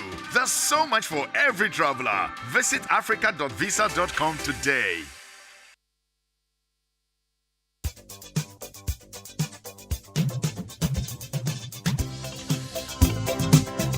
That's right. Okay, birthday messages on the Super Morning Show are brought to you by MTN. Everywhere you go. Bank of Africa, the African bank with global reach. Bank of Africa, strong as a group, as close as a partner. And Franco Trading Enterprise. Still phone, Papa Pef. Yeah, and Franco Trading has taken delivery of CCTV cameras with on-screen display menu and easy configuration, also chest freezers and refrigerators, as well as washing machines. They have all types of phones and accessories. They've got smart TVs, 32 to 55 inches, and Franco air condition. And when you buy online from their online shops nationwide, you get good 40% discount. Download Franco Trading app on Play Store. Visit their website francotrading.com, and please don't pick any number on Google. Instead, here are the numbers to get through to Franco Trading: 0246 422 338 or 0555 939 311. Franco Trading Enterprise. Still phone, Papa Pef. Yeah. All right, whose birthday is it today? All right, I've got a sweet 11-year-old. Michaela Frimpong is 11 today. Happy birthday to you, Michaela. Also to Wolanyo Fianyo. God bless and keep you. Enjoy the day. Happy birthdays from Portia. Okay, I've got a special one. Hey, Charlie, your voice self change. Hey, shoot. Yeah. Today is my mother's birthday. Aww. Yeah, Mrs. Grace Yankson, the woman who is responsible for all this noise that you hear every morning on Joy. My mother, my beloved, blessed mother, without whom I would literally be nobody. Thank you so much for everything, Mom. Your prayers, your love. See that how that has changed you. How could you be a good boy? I am a good boy. On behalf of mommy's birthday. Jeho. On behalf of my sisters, I say a very special happy birthday to you, Amomiite. And I see my enemies are gathering. No, we all say very Raymond, happy, what do you very want to special. say? See, to be able to cope with Johansson, to be able to breed this human being, you must have done a lot of hard work. In fact, she deserves a national award for doing that wonderful work. Yes. That's not honest. No, she deserves more than 80% of it. I told you my enemies were gathering. So we are very impressed with it anyway. I can give shout outs, right? All right, this one says happy birthday to our son Prince Michael Kwame Isinanate Odonko of Kedland International School. God bless him and protect him. It's from Michael Odonko, our friend, and Naomi Chate. All right. I have one here. It says, special happy birthday to Kolebu Meya, also known as FCS Logozi of Senyabreku. Congratulations to you on your new beginning, and continue to be a blessing to your generation. Happy birthday. This one, such a lovely message here. If I could give you one thing in life, I would give you the ability to see yourself through my eyes. Only then would you realize how special you are to me. It's from William Gordon Aqua to his dear wife Joyce Frances Aqua of the Ghana Communication Technology University Tesano campus. Is this an Aqua related to you? Well, I mean, maybe. You may never know anyway. But happy birthday to Wolanyo Fianyo. Have we done that one? Yes. Okay. And Diana Ikuya Enim. Okay. So this one actually of Baba Yara Madina. Happy 50th birthday to you. From your husband, Alex Enim, and the children, Ofebia, Manko, Abigail, Jude, and Kofi. Today is World Karen Day. Happy birthday to Karen Edina McBay of the HR Directorate at the Nyaho Medical Center. Wishing you good health, long life, and success in all your endeavors from your mom, Evelyn of Accra Technical University Library, your dad, Christian, and your brother, Carl. We say continue to be amazing person that you've been. God bless you abundantly and enjoy it. This is from me and friend you. That's right. Yes. Okay. And from Diana Boateng. Yes. Okay. Officer at the Ministry of Sports. Here's a big chaotic birthday shout to Mr. Emmanuel Obene, former senior housemaster Nungwa Senior High School. It's from your wife and children and all old students of Nansek, especially Ernest and Ohene. God richly bless you. I just have a shout out, right? Yes, I can do to Shelley Latte. She's with the RTI Commission. Okay. Today is Johnny Hughes' birthday. Happy birthday to you, Johnny Hughes. Yeah, and to my friend Naomi Godo. All right, the Joy Sports Center is brought to you by MTN. Everywhere you go, Standard Chartered Bank. We're here for good. Allianz Life Insurance. We secure your future. 1xBet, your reliable bookmaker. And DSTV, it's your moments. Okay, so have you signed on to the Allianz Apomoding Plan? Well, the Allianz Apomoding Plan serves as an income replacement product for the everyday Ghanaian who cannot afford time away from his or her daily hustle. Allianz Life will pay you a hospitalization benefit for every day you spend in the hospital, as well as the death benefits in the unfortunate event of death through hospitalization. Premiums start from as low as 6 cedis a month and covers you and one loved one. You also have the added option of a daily, weekly, or monthly SUSU contribution. For more information, call Allianz on 0308 249 090. They're waiting to hear from you, so please call them now. Allianz Life, we secure your future. Now imagine getting rewarded for doing something you always do every day. Yeah, well, that's exactly what Momo season is all about. There's something for everyone. Download the Momo app on Play Store or App Store and use Momo Pay for your day-to-day transactions to a merchant, either through the QR code or merchant ID, and stand a chance of winning 1,000 Ghana cedis every week, among other amazing prizes. Merchants are not left out. Receive payments and win. Keep using your Momo Pay on the Momo app and get rewarded. Lots and lots of prizes for everyone. So, what are we doing today? Transact more with Momo Pay, earn more points, and win big this Momo season. Go to Momo Merchant application.mtn.com.gh for your Momo for Business account. Today, it's Momo season, so just Momo it with Momo Pay. Terms and conditions apply. And imagine sitting in the stands of Anfield cheering on Liverpool FC and joining several fans jump and scream at Mo Salah's stand and go. Well, this dream could come true for you because Standard Chartered wants to take you and your partner to Anfield to watch Liverpool FC play live. And it's simple to be eligible. There's an equal chance for clients and non-clients. So if you're non-clients, here's what to do. Download the SC mobile app, open an account, start transacting. Now, if you're an existing client, just continue to do what you do. That means transact more to participate in this campaign. Remember, the more you transact, the more presents you gain in the basket for that final draw that selects the ultimate winner. This is your chance to experience Anfield with your partner.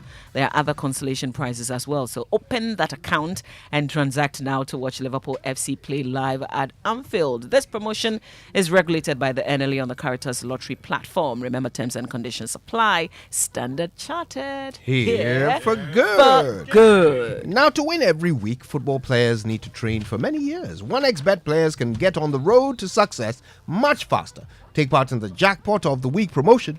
Go to the promotion page on the site or in the Bookmakers app and get a chance of winning. No one guarantees success or that you will quickly become a millionaire. However, success favors only the brave. Risk and win. Register on 1xBet and get a welcome bonus of up to 2,650 Ghana cedis with promo code GHJackpot. And Kojo, we want to send our love to the CEO of Safari Valley, Mr. Samuel Afari. Yes. He's a great guy. Have you ever had a conversation with him? No, I haven't. I'm looking forward to it. He is about ecology and wildlife and how he wants Ghana to be just like Kenya. We should drag him on this show. Absolutely. Sometime soon. No doubt. Okay then. Fentwizzles. Good morning, Kojo. You're lucky I didn't call you Salamatu. I'm going Fentwizzles. Good morning. Good Kojo. morning to you, my Good brother. morning, all of you. Welcome aboard to the Joy Sports Center with me, Fentio Tahiru Fentio. Coming up this morning, Ghana opening camp in preparation for Thursday's crucial AFCON qualifier against the Central African Republic.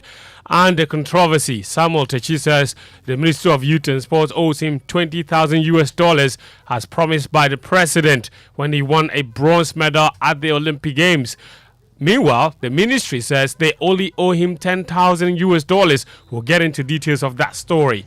First up, though, Ghana opened camp on Monday, that was yesterday in Accra, ahead of Thursday's crucial AFCON 2023 last round qualifying match against the Central African Republic. 12 players took part in the first day of training at the Accra Sports Stadium, with 11 others arriving on Monday night. Overall, 23 players are currently in camp and are expected to fly out to Kumasi later today to continue preparations for the game. Jordan Ayew and Richard Ofori are expected to join the squad this morning. Captain Andre Ayew took part in the first training session, his first competitive team training since May when he left English Premier League side Nottingham Forest. His inclusion in the team has raised eyebrows because of his lack of minutes, but head coach Chris Hughton has explained that he does not only select players based on their footballing abilities alone. Andre comes into a category we know that he hasn't played as much, so we're knowledgeable about the amount of games that he's played, but I also know what he means to the squad. He's our captain. I know what he gives the squad as regards, and anybody in the squad. It's never just about their abilities. It's about what they bring to the squad, some experience, some know-how, how they can affect the other players. So for every player that's in the squad, there is a reason. And there will always be debate about any member of the squad. Chris Hughton was speaking in an interview with Asasi Radio there. Hughton himself has come under some pressure from top GFA executives for a seemingly unimpressive start as Ghana coach. The Black Stars have only won one game in 3 under the Irish Ghanaian trainer, and the latest to add his voice to the growing critics is the GFA Vice President Mark Addo, who says Hughton must be getting more out of a very talented squad. And nobody is happy with their performance. I think Chris will be the first person to tell you he himself is not happy with the performance either. We expect more, and we are Ghana, so it is not for the lack of talent. I think it's what we've seen or what we saw in Qatar. We saw that this team can be quite dynamic.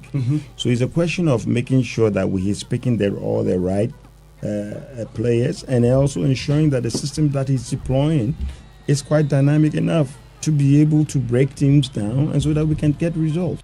That's Mike Addo there. The game is at 4 p.m. on Thursday. The Central African Republic were actually the first to arrive in Ghana, even before Ghana's own players did. The Central Africans touched down on Saturday and have been preparing for the game in earnest. Victory will guarantee them qualification at Ghana's expense, while the Black Stars only need a draw to qualify. The Central African Republic's head coach is Raul Savoa. He's described the game as a final. It will be very tough. But yeah, we are coming in Ghana to play our game and to try our best to qualify. But we know that it will be not easy at all. And it's a final. You never know. Sometimes in final, a small one can surprise the big one. But we'll see. Let's see exactly how the game will start and the game will finish. But it's clear that it's a final, and for both teams, it will be important this day to be ready and focus on the goal. The main goal is to qualify for the next AFCON. That's the Central African Republic's coach, Raul Savoa. Now, boxer Samuel Techi has been dropped from Ghana's amateur boxing team preparing for the Paris 2024 Olympic Games qualifiers after he demanded to be paid $20,000 promised him by the president, Nana Akufo-Addo. The 22-year-old ended a 29-year wait for an Olympic medal for Ghana when he won bronze in the boxing event at the Tokyo Olympic Games in 2021. After his feat, Akufo-Addo announced that Techi would be giving a car and then $10,000 in cash plus a further $20,000 to be put in a fund towards his future career development. Now, according to the president of the Ghana Boxing Federation, Bernard Korte, Techi has demanded all that was promised him be paid before he agrees to participate in the 2024 qualifiers. Initially, he came to me that he wanted to be part of the team. So he wrote to me, and then he said, no problem. But he came with conditionality that if he's able to join, this is what he expects the federation to do. You understand it? He was actually demanding money that was actually pledged by the president, that which is the $20,000 that's supposed to be used as a developmental fee. You understand it? And secondly, he demanded that before he joined the team, he should be given a scholarship, that is Olympic scholarship. So these are the conditions, and I can tell you we don't have the power, but ours to facilitate, because it is the president that pledged that he was going to. All right, so the Ministry of Youth and Sports has been forced to clarify the issues that the boxer is raising. Samuel Techi, now according to the ministry, has already received $10,000 out of the $20,000 promised him by the president after he won bronze at the Tokyo Olympic Games. The remaining half of the money, the ministry explained in a statement, will only be given to the 22-year-old after he presents a good personal development plan. Here are excerpts of the statement read by my colleague Lawrence Baidu. The $20,000 intended for his development was earmarked for Mr. Samuel Techi's long-term growth and advancement in the sports, a fund that will support his training, equipment, and other requirements to enable him reach his full potential as a boxer was established. This fund was not meant to be dispersed directly to Mr. Samuel Techi, but rather to be invested strategically in his development. This will ensure that the money serves its intended purpose and contributes to his journey to becoming an even greater athlete. Specifically, the government of Ghana fulfilled its promise as indicated below. $10,000 was given to Mr. Samuel Techi on 18th November 2021. A Nissan Sunny vehicle worth $20,000 was presented to him by the Honorable Minister on 18th November 2021. An amount of $5,000 was paid to him on 16th December 2022. An additional $5,000 was presented to him on 27th July 2023 at his request to enable him prepare towards the 2024 Olympic Games qualifiers. This implies that out of the $20,000 meant for his personal development, a balance of $10,000 is now payable to him when he presents a good personal development plan. All right, so the money comes with conditions. Present a good personal development plan and get the remaining $10,000. Meanwhile, UK-based boxer Seth Jima, also known as Freezy McBones, he's joined the rest of the Black Bombers contingent preparing for this weekend's Olympic qualifying event in Dakar. Here he is. It was a very tough decision. You know, even my team members sit down, we had a chat, and I'm catching and said, listen, let's put the money aside. Money is so really important, but let me go back home and help the country. Obviously, help the country, help the youth, help myself, help the team, and help the nation, the whole nation, and also not the whole nation, Africa as well. Because now we go to Dakar, if something, and it's not if, something great is coming out. Something great is coming out. We go to France when someone from Ghana wins something like a gold medal in France. It's not only Ghana. Freezy McBones speaking there, of course, to Fire Lady, my colleague. Now, Ghana will be competing to secure qualification in 5 of 7 weight categories in the African qualifiers scheduled for 9th to 15th September in Dakar, Senegal. To Europe, Brazil have dropped Man United winger Anthony following allegations of abuse by his former girlfriend. The Brazilian Football Federation said the 23-year-old had been withdrawn from the squad after facts became public that need to be investigated. Anthony is accused of attacking his former girlfriend Gabriela Carvalhin with a headbutt in a Manchester hotel room on the 15th of January. He denies all allegations. Meanwhile, his teammate Eric Bailly has agreed a move to Turkey's side Besiktas. To the US Open, Germany's Alexander Zverev came through the longest match of this year's US Open to beat 7th seed Jannik Sinner and reach the quarterfinals. Zverev, he clinched a 6-4, 3-6, 6-2, 4-6, 6-4 win at 1:39 a.m. in New York and plays top seed Carlos Alcaraz next. Longest match ever. Well, I guess I can say I'm back, right? So I don't know, this is what I live for. This is what I absolutely love to do. I would have loved to play a little bit shorter, that's for sure, but last year when I wasn't able to play, this is exactly the moments I missed playing. That's Zverev there. Earlier in the day, Daniil Medvedev, he also went through and will play fellow Russian Andrei Rublev. Ans Jabor, is out alongside Jessica Pegula, not working too well for them there. But that's the latest from the world of sports here on the Joy Sports Centre. My name is Fentu Tahiru Fentu. Thank you very much, Fence. There's more sports on myjoyonline.com. Our social media messages here on the Super Morning Show are brought to you by EcoBank, the Pan-African Bank. Ghana AIDS Commission test to know your HIV status and take steps to protect your health. And GTP Lifestyled. EcoBank Mobile, they make me say, oh yeah. EcoBank Mobile, they make me crazy. Download it and use it. It gon' make your life so easy, yeah. Oh yeah, download it. You gon' enjoy it. In my Brahmin chain. In my Brahmin chain. Come make a download them for you. Cause you can pay bills, you can buy credit, you can pay school fees, even chest tights with the Apple. EcoBank Apple.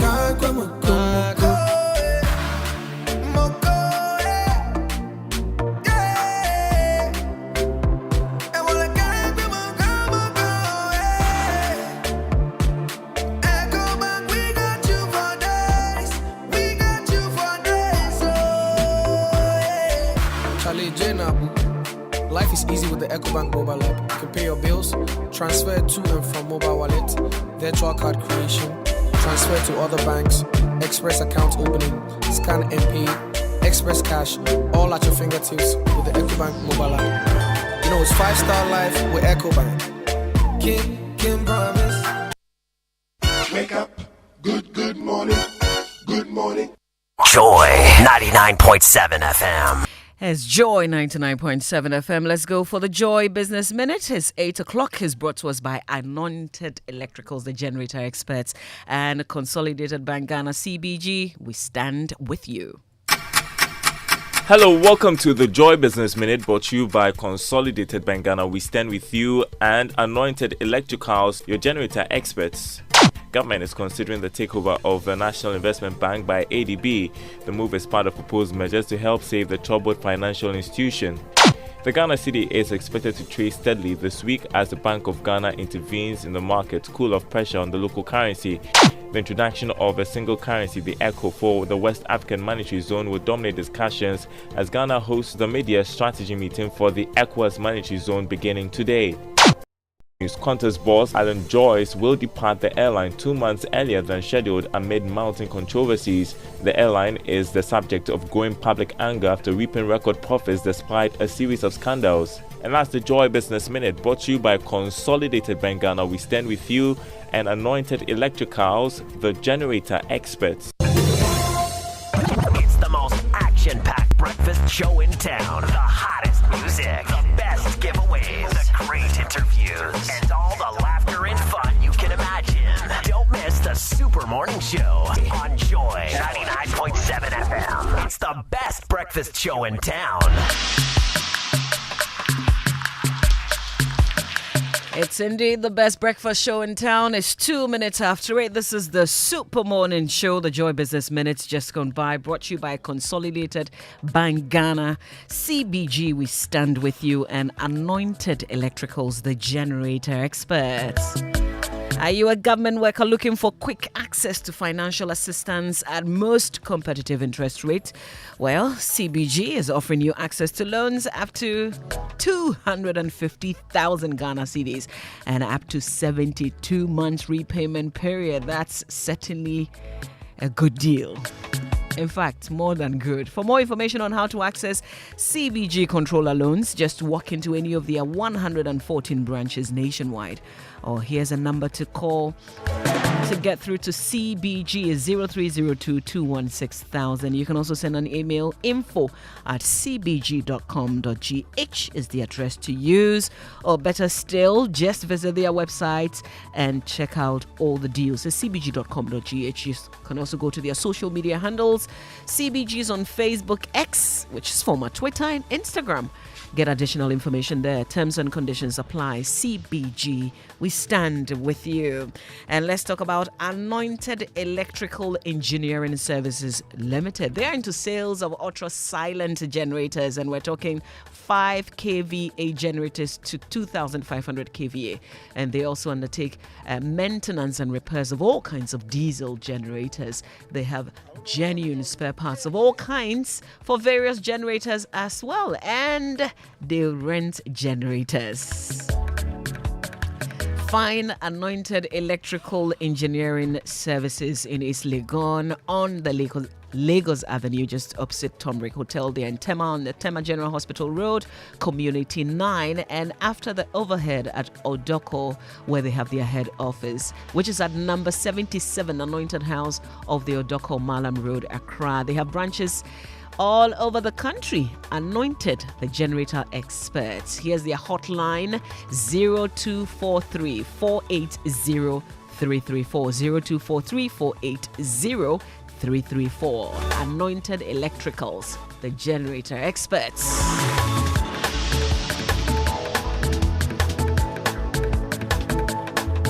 Coffee in your cup and joy on the set. The Super Morning Show is always the best bet on Joy 99.7 FM. I must indicate that in recent time, a lot of public discourse surrounding the remuneration of public officers. This may well be an issue for further constitutional debate and decision. And that's just what we're doing on the Super Morning Show today.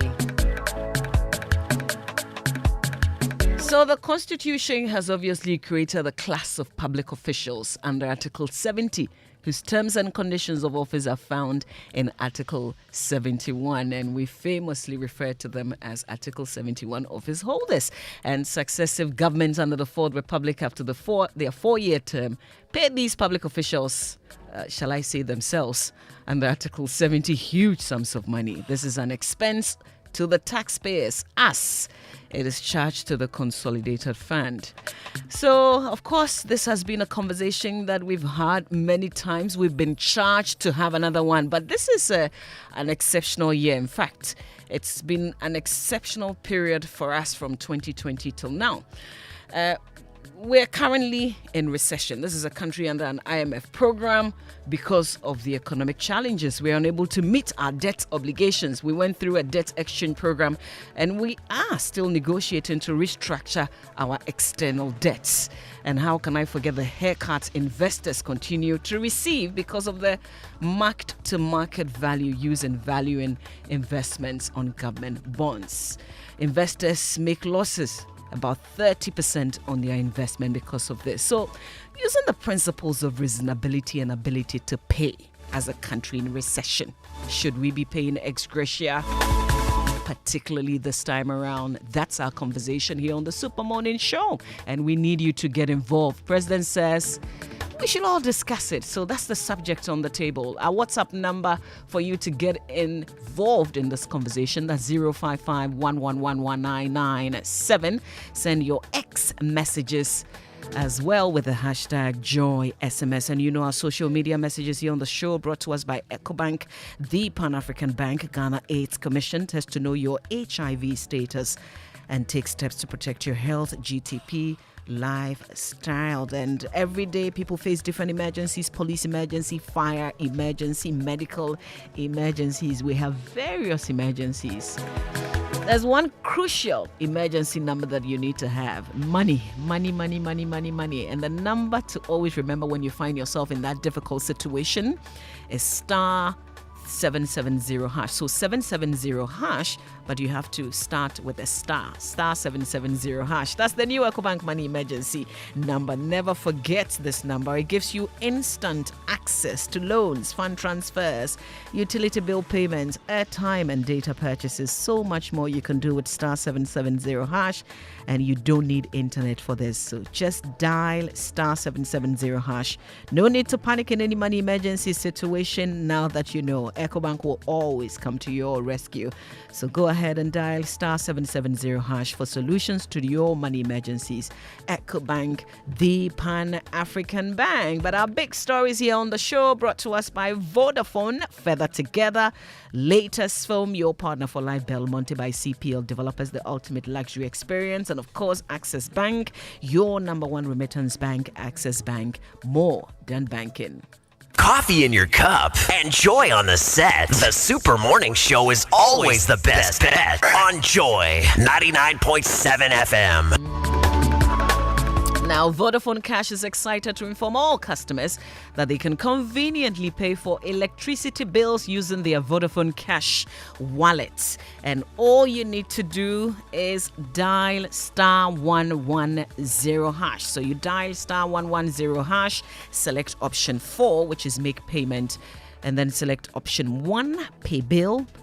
Select option 3 after that, which is utilities, and the last option is 2, ECG. From there, you follow the prompt to complete your payment. It's that simple. It's easy, safe, and convenient to pay your ECG bills using Vodafone Cash.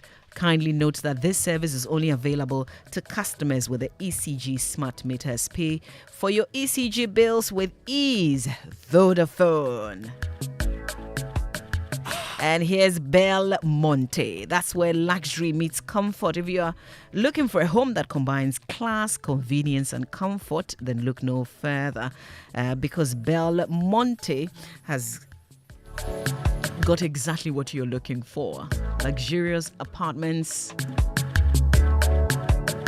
And they are stylish as well. It offers first-class luxury and cutting-edge finishing. So if you're looking for an executive studio suite, a cozy one-bedroom apartment, a spacious two-bedroom apartment, or a custom villa, well, you can get all that and more at Belmonte. Belmonte also offers a range of top-notch facilities to relax and keep you entertained. So don't wait any longer. Take the first step towards your dream home. Sign up for their 3-year payment plan and download or own your property today. Call them on 0204 343 011 or 0204 343 015. Belmonte is developed by CPL.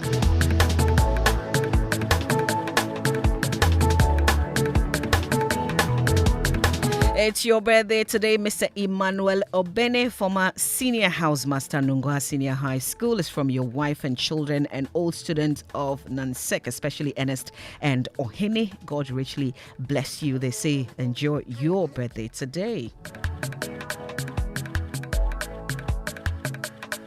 It's 11 minutes after 8. Keep your messages coming through on 055 1111997 and send your X messages with the hashtag JoySMS. This is our big conversation coming up today.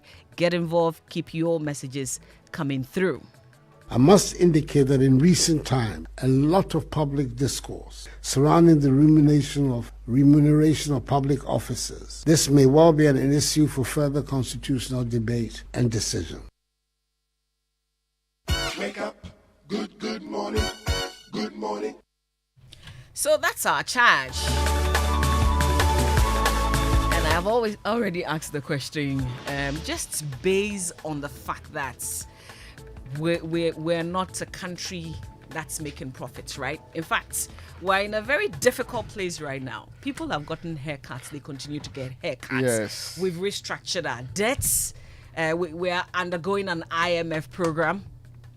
I mean, we need help. We still do need help because we haven't entirely restructured the external debts, which we're still trying to negotiate out. Imagine you are Ghana's creditor and you are sitting somewhere waiting to engage Ghana on how all of this should go. Then you get to hear that, the people are coming to redesign again how much they should be paying their public officers. Now, the Kofi J has done a very important article and you should read it. The title is Analysis, Ex Gratia in the Heat of Economic Crisis. There's only one part I want to highlight here. The Article 71 office holders versus public sector workers on single spine. So sometimes people think that we speak out of 10 and we don't like politicians. We feel that we are being too hard on them. But the average salary of the Article 71 office holder is 18,211. The average salary of the single spine salary structure, of course, using the previous competitors one, is 1,128 average. 18,000 versus 1,128. Now, the highest earner when it comes to Article 72 office holders is 29,899. Single spine, 4,324. The difference when it comes to the average salary is 17,000 between the average Article 71 office holder and the single spine guy. When it comes to the difference on the highest earning, it's 25,000. Let's look at the least earner. The least Article 71 office holder is getting 11,000 previously. The least single spine guy is getting 178. The difference is almost 11,000. And they don't have triple PhDs. They are not professors predominantly there. So let's look at it properly, right? But even the PhD it's just holders it's just the guy who, by some stroke of luck, predominantly followed the political party when you all left school. And he had a godfather in politics who took him through the ranks. He gets a deputy ministerial position. Luckily, extended to ministerial position.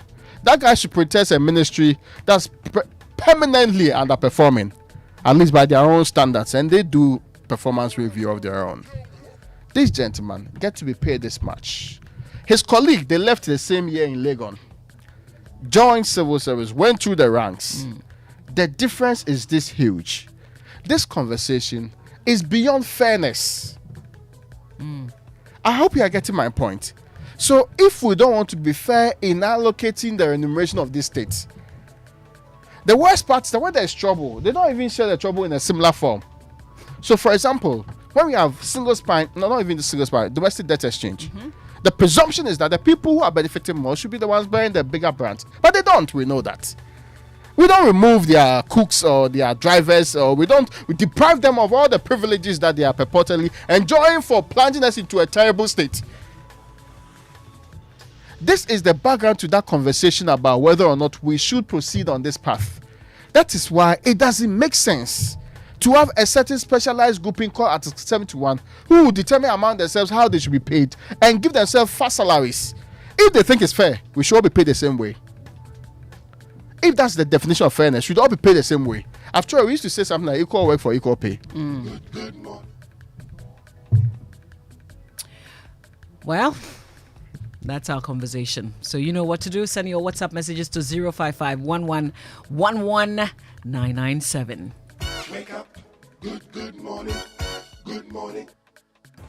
Ever visited a shop, picked a whole basket of provisions, toiletries, and very essential things you need, battled a long queue to finally pay, only to be told you can't pay to a merchant number? The way that thing they pay, but with Vodafone Cash, there is no problem.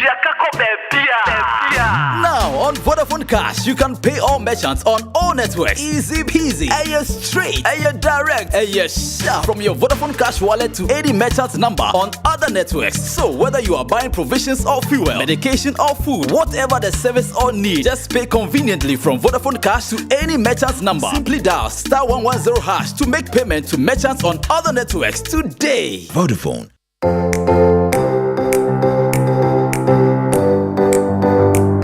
Comfort, durability, finishing, quality. Choosing sofas and beds for your home, office or hotel couldn't be easier with an exclusive range of sofas and beds in various designs and colors from Latex Foam. There is so much choice whatever your budget. Latex Foam, your partner for life. Wouldn't you prefer an apartment hotel?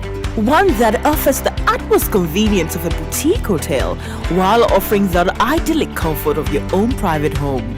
Oasis Park Residences offers luxury studios, 1, 2 and 3 bedrooms both for short and long-term rental at competitive rates. Our sky swimming pool, gourmet outdoor restaurant and a fully equipped gym rest on a breathtaking rooftop with panoramic views of the city. Oasis Park Residences, located at Shiashi Tetekwashi, 10 minutes from the international airport, is the ideal place for all your accommodation needs. Why don't you give us a call on 020-4343-009 or visit our website at oasisparkresidences.com to make your reservations. Oasis Park Residences, more than a home. It's morning in Africa. It won't be bright for another hour or two, but the continent is already on the move. Trade is kicking up and spirits are high as the continent prepares to move yet another 1 million tons of goods to markets across the seas. It's the hour for making tea and coffee, of cotton bales, splitting wood, diamonds in metal boxes, and tall buildings going up. The train engines are revving up, factories are opening, and big undersea cables are pushing the continent alive. 4 time zones, 1 million opportunities, and vibrant young professionals 100 million strong. It's morning in Africa, and one bank is opening the door to endless opportunities. With seamless Pan-African payment and trade solutions and presence in Europe, Asia, and the Middle East, we are Africa's gateway to the world. Access, more than banking.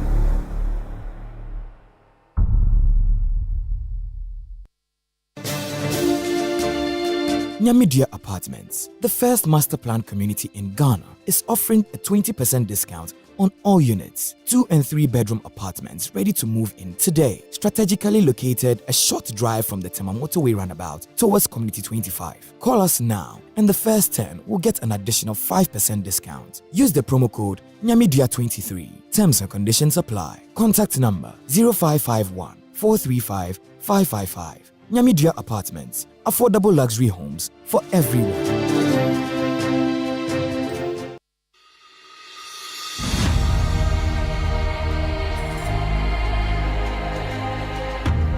You know, I still haven't told my husband. I'm afraid of his reaction. Oh, I thought you said you would try to disclose your HIV positive status to him on your birthday. I wanted to, but never got round to it. It just did not seem like the right time to say it. Don't you want him to go and test to know his status too? Of course I do. I am just afraid of his reaction. I am afraid he will walk out on me and quit the marriage. But you can't be too sure of that. You know, the other day when he heard HIV in the news, he referred to it as a bad disease. And I know a couple of people whose partners deserted them because they tested positive for HIV. But it is also important for him to test for HIV and start antiretroviral medication if he is HIV positive. So what should I do now? Why don't we ask your HIV counselor at the facility for advice? Come on, let us call her and find out how best to disclose your HIV status to your husband and also get him to test for HIV. This message is brought to you by Ghana AIDS Commission.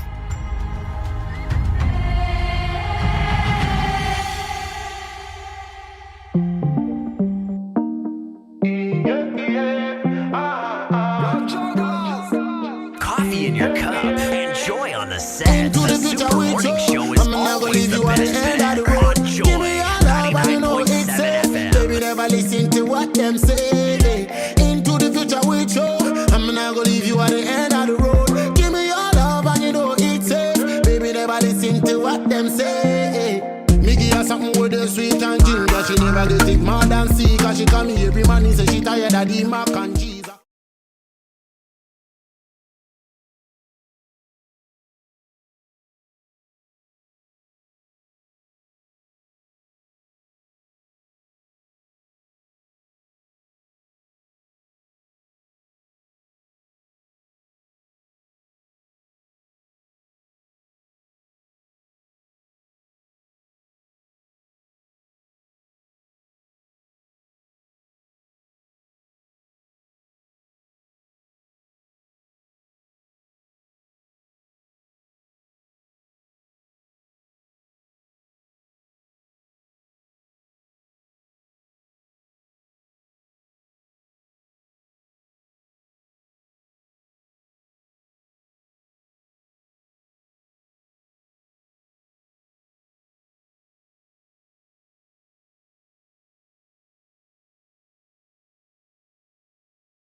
No Dara Barrett.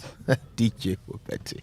It's Tuesday morning on the Super Morning Show. And today our conversation is a crucial one. It's a national conversation. The president said we should have it. That's why we are having it. Okay? He wants the committee he has put together to determine the emoluments of Article 71 holders. He wants them to take into consideration the public sentiment. So today we'll give him the public sentiment. But citizens, as citizens, not spectators. But listen, I want to share something with you, okay? This is from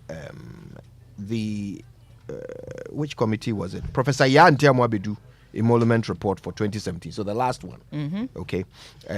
If you go to page 31, okay, of that report, and it's a 113-page report, so very, very extensive. They did a lot of work.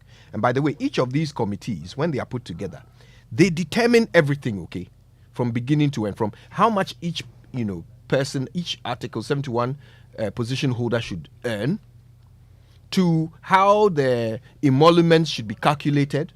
They determine all of those things, but afterwards, their report is just a recommendation. In the end, Parliament will determine what the executive should earn. The executive will determine what Parliament should earn. That's the one that we call scratch my back, I scratch your back. And there are some very itchy backs in Ghana. So this is what I was going to read, okay? This is, the paragraph is marked II on page 31. And the heading is Pension Scheme for Parliamentarians. The need for a pension scheme for MPs was discussed extensively. The MPs observed that the absence of a pension scheme for MPs makes their life after exiting Parliament extremely difficult. Some retired MPs are not able to afford the basic necessities of life, especially healthcare. The leadership of Parliament recounted several instances where the various parliamentary groups have had to mobilize funds to pay the medical bills of their former colleagues. The committee was entreated to meet with the Forum for Former Members of Parliament to obtain more information on this. The parliamentarians proposed a contributory pension scheme for MPs with contributions from the MPs themselves and the government as the employer. So this is one of the things that came up the last time the committee met. Pensions for MPs. Now, I want us to think about this for a moment. You are being called to something called a public service. Come and do it for 4 years and go. You want pension. You want pension. While you are doing it, you will be given several incentives. All kinds of things, including accommodation in Accra. Even if you come from the darkest corner of whichever part of the country, they will give you accommodation in Accra. Do you know how expensive accommodation is in Accra? They'll give it to you for the tenure of your MPship. And sometimes they give them the 4 years. Oh, when we are all struggling to pay fake 2 year, which is not even in the law. They will give them 4 years. Send them similar to the market. That's how much you should be charging, because even the state endorses that. They'll give you all kinds of things, concessionary loans, you will get free travel, you get all kinds of privileges because you are a representative of the people for 4 years. And you pass bad laws. Right? Now, this is not pegged to your performance. You can come and sit in Parliament and never say a word, and you will still get all this. Yeah.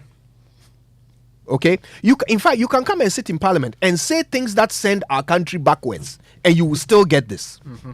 You can come and sit in Parliament and approve loans that impoverish our nation, and you will still get this. And after all that, they want a pension. But how does pension work? I mean, if I leave Joy and I go and work at, say, ABSA for 4 years, you continue with it. Will I get a separate pension from ABSA? I mean, will they pay me a lump sum just because I worked for 4 years there? Or will my pension not continue to be calculated until the day I retire? Why is it different for MPs? Then they say this very interesting thing about how some of them, after being an MP, they cannot survive. They cannot survive. So they have to pay, they have to come together to pay their medical bills and all of this business. They cannot survive. So a person who cannot earn an income to look after themselves, how did they become an MP? How did you vote for someone who can't look after himself to represent you? in government. Kojo, if you build a better state for everybody, if you build a better healthcare system, MPs in and out of parliament or wherever they find themselves will equally be able to access healthcare. If you build a better economy for everybody, it means that it should be possible for everybody to actually be wealthy or enjoy themselves in the country, get the basics of life. But the state you build is what is delivering the goals you are having today. Exactly. So why do they think that they deserve something special or extraordinary? So you have come. You didn't move our country forward. You didn't improve our lot.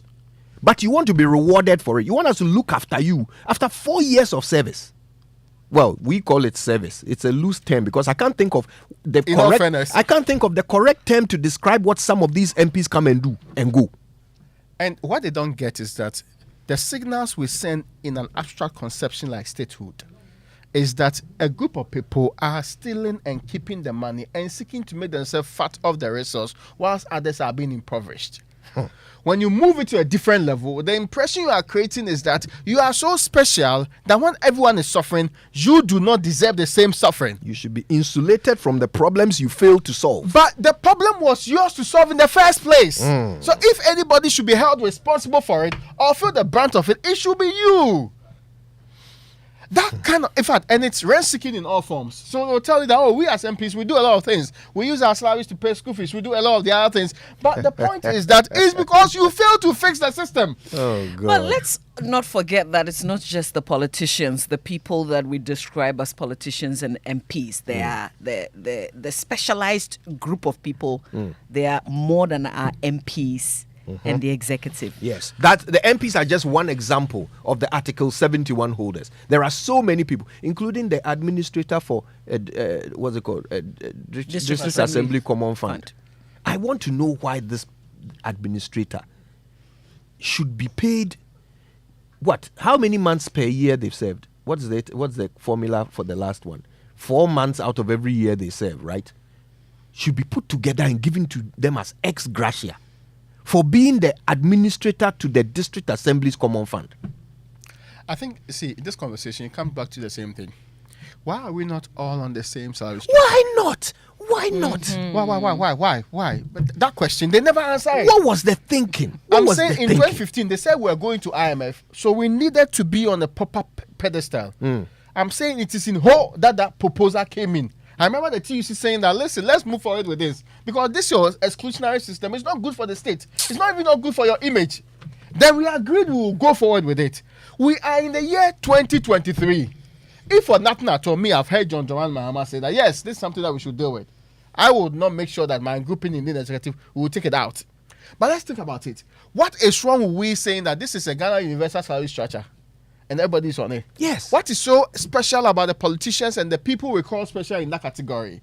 What kind of service do they deliver? That has, of course, the benefits and the reality of the service is what we see today. Service that has gotten us into recession. Imagine. But they should be given a lump sum for it. What kind of? Honestly, how is this? How is this even the way a civilized society should make decisions? And it's not the fairness alone; it's the unconscionable approach to all of this that matters a lot. It's almost being made to look like we are so special that even when everything is going bad, we should still be enjoying. When people are getting haircuts. Yes. The sense of entitlement. Shouldn't we freeze it because of the times that we find ourselves in? And we pretend, see, we have been in a hurry to hold on to laws, to not implement laws. We cannot be less law-abiding by saying this year or this term we are not going to give us gratia. We are not going to be less law-abiding at all because we have done it in fact, ways that we don't want it to be done. Yeah. So it makes sense that you identify at least the mood of the people in this country because you are serving them anyway, if that's what you call it. I mean, the law says the president should be paid a salary. But the president has in the past forfeited his salary for what he considers to be a good cause. Yeah. So there's no reason why the president, who is the one who must determine, by the way, when you read the wording of that's why I made that point earlier. When you read the wording of the Constitution, it's the president who must determine all of the emoluments for Article 71 holders. He's only supposed to seek advice from this committee and also the Council of State. So really, it's the president's decision. I wanted to make that clear so that when the president says, well, there's a need for a public discourse, well, we should consider the sentiment of the. It's your decision, Mr. President, what happens next. It's your decision. The Constitution says so. Right? Okay. We're getting into that in just a moment. You'll be hearing from our guests who will really delve into this thing from one, the economic point of view, and two, the legal point of view. Article 71 holders are on board this morning. All right, so open the door into your dream house. There's no feeling quite like returning home after a busy day at work. I mean, that feeling you get hearing the keys turn in the lock to open the door and walk into your own little piece of paradise. Well, with a mortgage from ABSA, you get to enjoy that feeling over and over again. In your own home. If you're a salaried worker, you can borrow up to 5 million Ghana cedis at fixed or variable interest rates and pay back your loan over a period of 20 years. Discover how to get things done at absa.com.gh. That's Africanacity. That's ABSA. Terms and conditions apply. Now, Roverman Productions, in partnership with Joy FM and National Theatre, continues the excitement of its patrons and the general public with its new and hilarious Ebo-wide play, Naked in Bed. I know, Kojo, you have not watched this play. Please. This weekend is my chance. Please, this weekend, Friday, Saturday, Sunday, dear.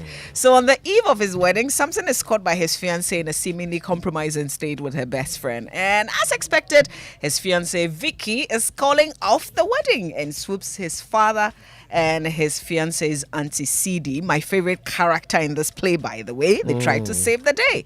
Naked in Bed will teach you to question assumptions because things aren't always as they seem, and question your sexuality too because sex is spiritual. Naked in Bed comes over the National Theatre this weekend, 8th, 9th, 10th. So on Friday, one show at 7 p.m., Saturday, 4 p.m. and 8 p.m., 2 shows, and then on Sunday, 3 shows, 1, 4, and 8 p.m. Rate is only 150 Ghana cedis. Tickets are available via the Koba short code *365 *535 hash on all networks, or you can get ticket here at Joy FM Shell Shops at East Legon Airport, Tema Community 11 and Dansum, and Total Shops at Bachuna and Hacho. Frankie's Osu, or send WhatsApp hi to 050 554-6030. You can also visit the Roverman Productions pages on Facebook and Instagram, or call 050-554-6010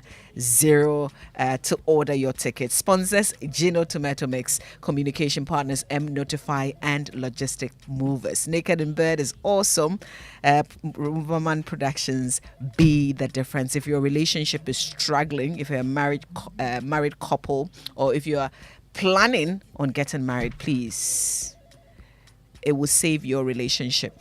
So get a ticket and watch. Yeah. All right. Are you sinking in your bed? Is your mattress failing to give you the safety and comfort you deserve? Well, get yourself a Royal Foam mattress with the guarantee that you'll get a good sleep and relaxation you deserve. Okay, get it today. It comes with 2 free pillows for every mattress you buy. Get this offer in their showrooms and sales outlets across the country. Royal Foam would like to say a big thank you to all of you loyal customers for making them winners of the Silver Award at the 17th Ghana Business and Financial Services Excellence Awards. Please call Royal Foam on 020-227-1000 for inquiries. Royal Foam, rest assured. Now experience the excellence and global recognition of a British education combined with convenience and affordability at Lancaster University, Ghana. Expand your horizons and elevate your career prospect with a British degree delivered right to your doorstep. Apply now and embark on a transformative educational journey that will shape your future. Admissions are currently open for October 2023. For more information, visit lancaster.edu.gh. You can also contact Lancaster University via email, admissions@lancaster.edu.gh. That's the email address, or call them on 030-221-8989 or 020 960-7008. Lancaster University, Ghana, the only British university campus in West Africa.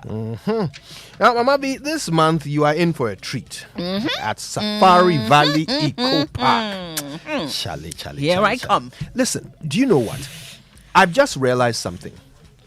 If you wanted a safari experience in Africa, you'd probably have to closest place, probably Kenya, right? Kenya, yes. Okay. So you'd probably have to spend about $700 on a airplane. Ticket. Yes. You get there, you spend about, depending on how many nights you are going to sleep in the hotel, like $250 a night, $250 a night. So if you're there for a weekend, that's $750 immediately for hotel. We haven't talked about food. Then you pay for the safari itself, transportation from here to there. Yeah. We haven't talked about the safari itself. But you have to go and see their, whatever animals they have in store for you. But Mama V, 1 hour outside Accra. 1 hour outside Accra. Right? Zebra. Sable antelope. Llama. Wallaby. Fallow deer. Patagonian mara. I even saw wildebeest. Wildebeest. But some of these I've only read and seen them on television. They are there. They are want to experience them live. Have you ever seen a zebra just walking across the road? No, I haven't. While you are in your little buggy. Just on National Geographic. You can feed it. You can feed the zebra. Oh. Right here, Safari Valley Eco Park. This I place am coming. is Get not ready to be for me. sneezed at. Now you see all the dollars I was mentioning. Yeah. 250 Ghana cedis is the starting price for Safari Valley Eco Park. So this is a dream which is affordable. And it's right here in Ghana. So go visit Safari Valley Eco Park with your friends and family today for the thrill of a lifetime. If you want to know more, go to safarivalleyresort.com or check them out on Instagram. You can also just call them, have a chat. Lovely people. 059-691-4394. Well, I have some delicious news to share with you today. Imagine a biscuit made from real cereal packed with wholesome oats and grains containing less sugar. This biscuit is not only a treat for your taste buds, but also a nutritious option for all the ages. Talking about McBerry breakfast cereal. McBerry breakfast cereal biscuit can be enjoyed at any time of the day, particularly at breakfast, with any beverage of your choice. It's delicious, nutritious, and affordable. It's made with whole grain oats, packed with fiber and real cereals with less sugar. With McBerry breakfast cereal, your kids have the perfect snack they can take to school as well. Beware though of imitation. Remember, go for the original McBerry breakfast cereal biscuit and start your day with a smile. McBerry breakfast cereal, goodness for your morning. And this advert is FDA approved. Well, this is the Super Morning Show, approved by 6 million people every single morning.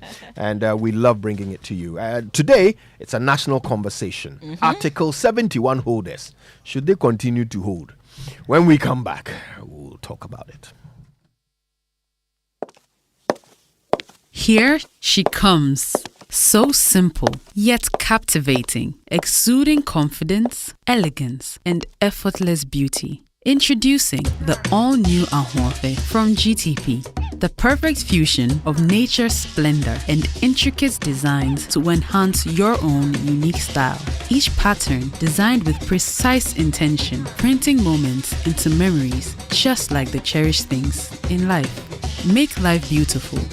Embrace it with the all-new Ahorfe from GTP, available in various colors and designs. Visit shop.gtpfashion.com to order now. GTP.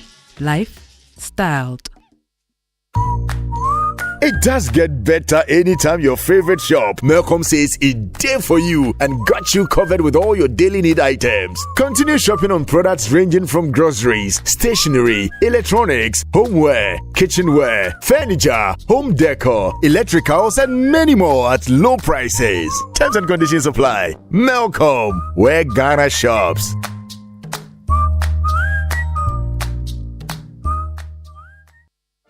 In partnership with National Theatre and Joy FM, Roverman Productions presents Naked in Bed, an original Able White play. Your mother said you are calling off the wedding. Where? My dress is ready and I must wear it. Drinks have been bought and I must drink it. Big men are coming and I must grab one. Where? Vicky stumbled upon something and she's jumping to the wrong corner. Don't find him. I caught him in bed with my friend Mercedes. Jesus. No, she said Mercedes, not Jesus. Venue, National Theatre. Date, September 1st, 2nd, 3rd, 8th, 9th, and 10th. Time, 1 show on Fridays at 7 p.m. 2 shows on Saturdays at 4 p.m. and 8 p.m. 3 shows on Sundays at 1 p.m., 4 p.m. and 8 p.m. Rates 150 Ghana cedis. For tickets, dial *365 *535 hash. WhatsApp 050-554-6010 or visit all usual outlets. Sponsors GCB Bank, Gino Tomato Mix, Ebony Condoms, and M Notify. Roverman Production. Be the difference.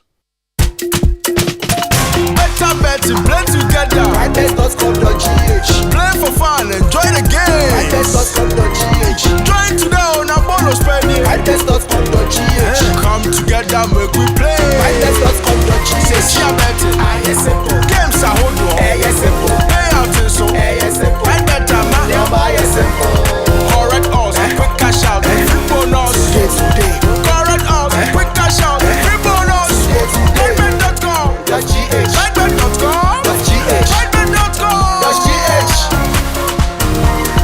MyBet. Together we play. This advertisement has been vetted and approved by the Gaming Commission of Ghana. Bet responsibly, not for persons below 18 years. Gaming can be addictive. The voters registration exercise 2023 is here with us now. The Electoral Commission is making preparations for voters registration exercise from 12 September to 2nd October 2023 to enable citizens who have turned 18 years or persons who have not previously registered to visit the EC office in their district and register as a voter ahead of the upcoming district level elections 2023.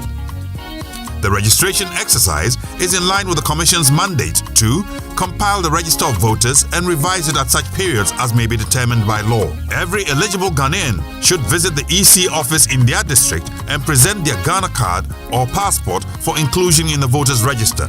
Applicants who do not have a Ghana card or passport are required to bring 2 persons who are already registered voters to guarantee their registration. Do not register again if you have lost your voter ID card. Replacement of voter ID cards will start from 3rd October 2023 after the registration exercise. Transfer of votes will also be done from 3rd October to 9th October 2023. It is a criminal offense for a guarantor to guarantee for more than 10 people, non-Ghanaians and persons who are not 18 years of age. Guarantors who violate this provision will be prosecuted.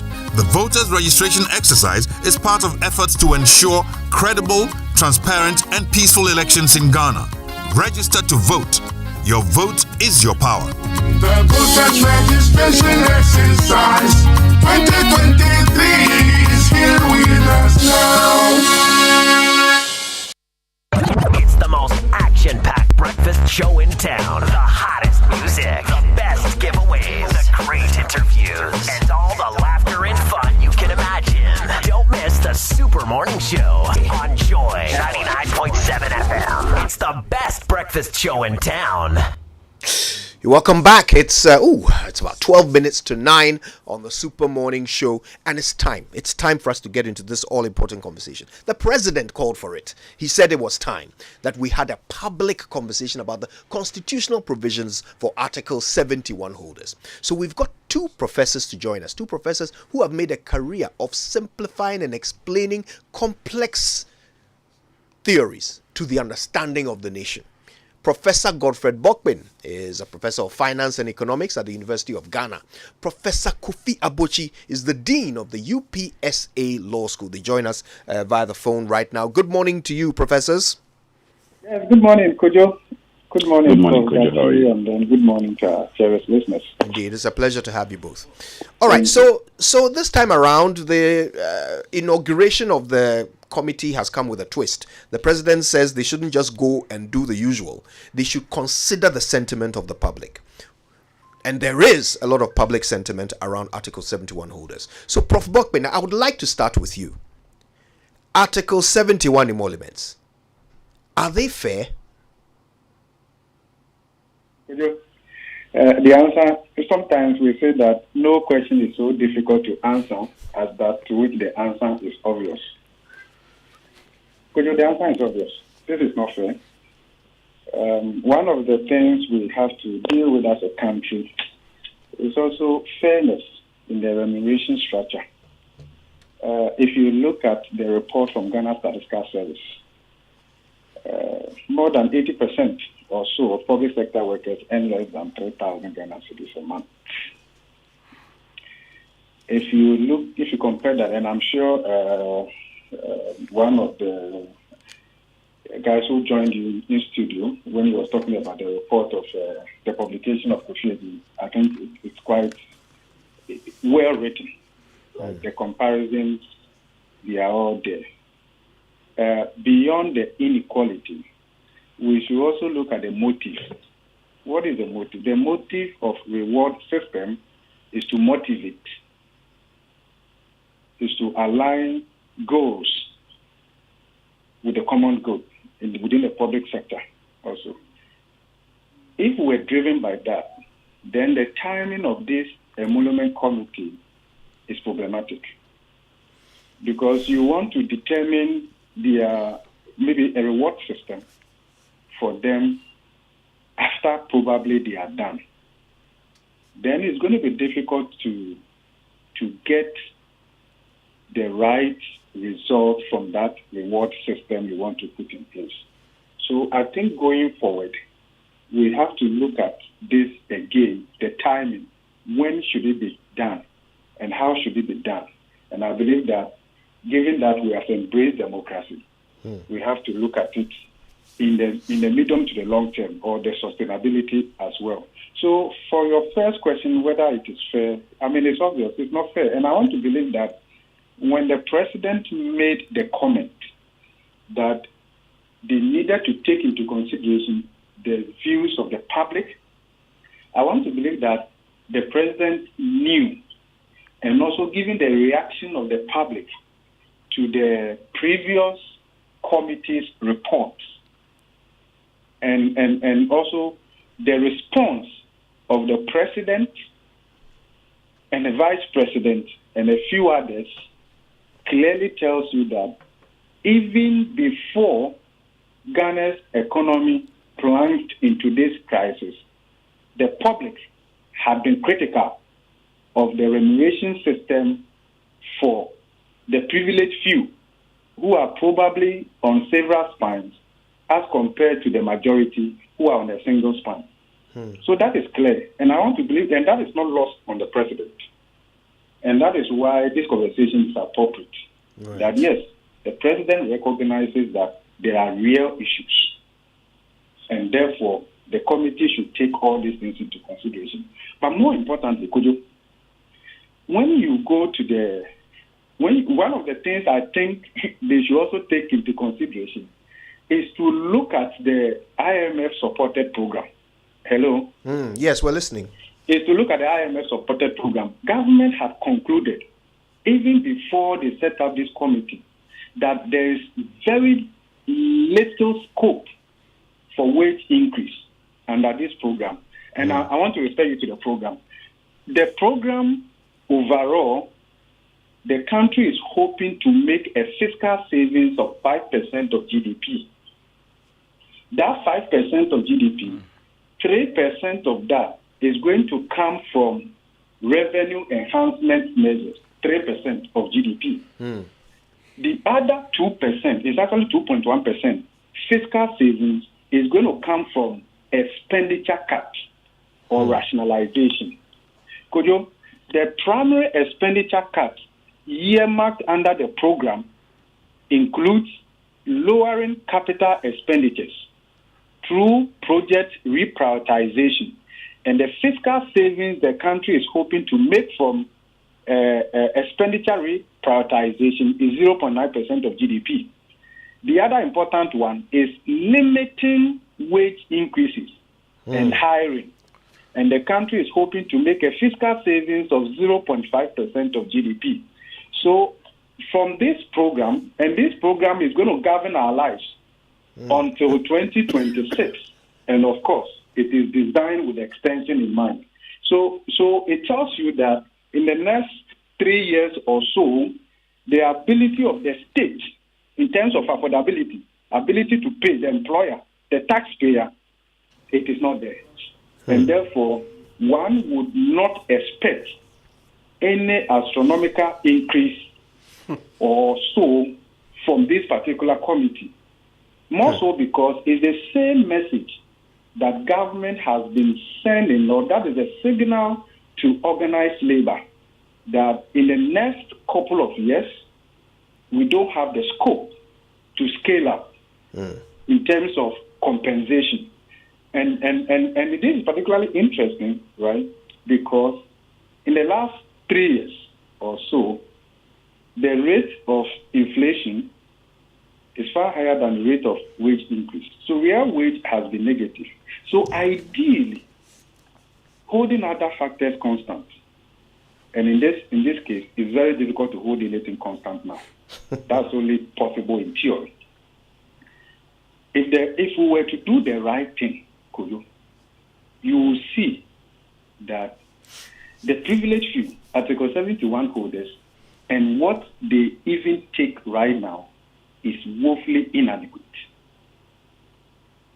In this context, the cost of living and all of that, actually, this should lead. So we should not look at it that, yes, the gap makes the topic exciting. But the reality of what we are all taking across the board really sets us up for corruption.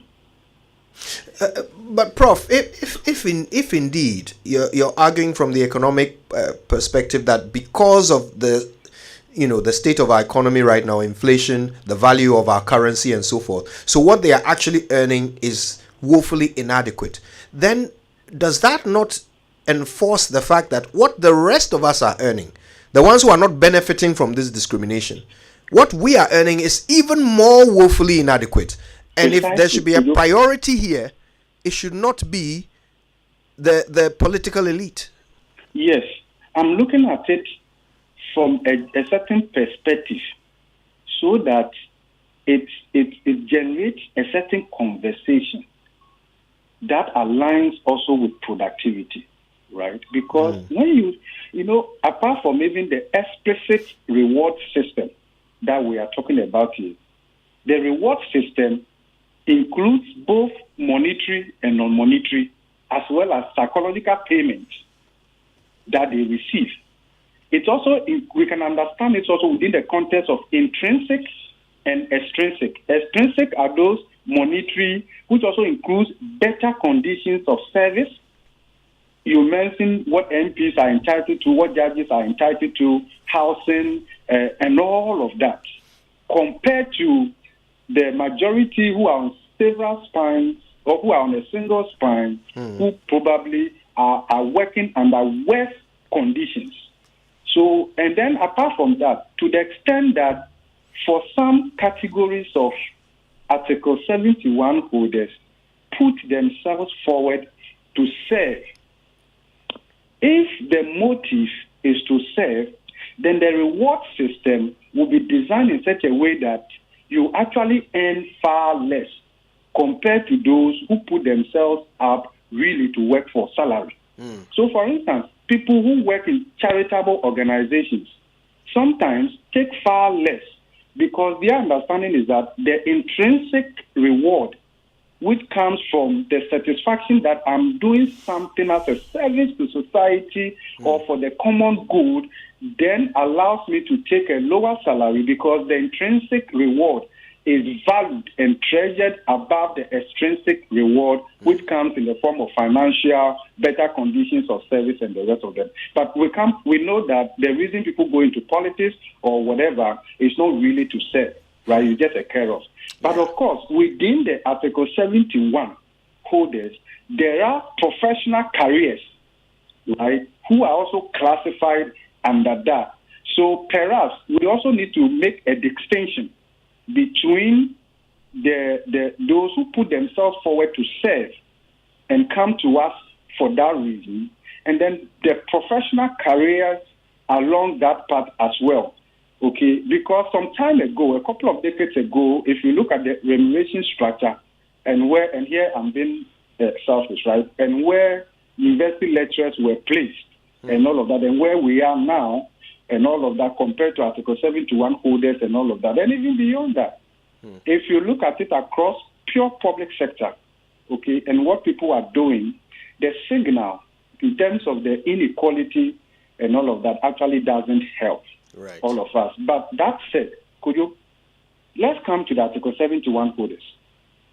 You are paying the president something less than 40,000. Clearly, you know that the president's expenditure would be more than that. You are paying Article 71 holders. So this country, let's look at it objectively. Is that all we can do? Wait, but Prof, you mentioned something there, expenditure, using the example of just the president. His expenditure, is it not almost zero? Is everything not provided for the president? From his food to his transportation to his clothing to his children's education. Is everything not provided for the president? What is his expenditure? You're right. And that's precisely the point where I'm heading towards. That we should be able to quantify all of this. Okay? We should be able to quantify all of this. Let's quantify the cost of operationalizing our democracy. Let's look at it carefully, objectively. That way, it helps all of us in this discussion. Because as I said, this what that we are talking about within Article 71 and the whole remuneration system is just an aspect of the reward system. There are others that we have not quantified. There are others that we actually don't know. And for all you know, those non-quantifiable things now may even be more. Prof, I want more than what we are actually discussing right now. But I think that a certain level of full disclosure and transparency is needed in all of this. Prof, I'd like to bring in Professor Abuchi at this point. Now, the president has gone through the motions. He's inaugurated the committee. He's asked them to go and do a job. He's put a twist on it, told them to consider public sentiment. But as for going through the motions of setting up a committee to determine how Article 71 holders should be paid differently from the rest of us, he's done that. Is it that he has no choice? Legally, does the president have no choice but to do what he's doing? Or are there options? Are there things he could decide to do legally at this point, which would then spare the whole nation this rigmarole of, sitting and debating why some people are more special than others? First of all, the president has a constitutional obligation to determine the emoluments of the persons covered under Article 71.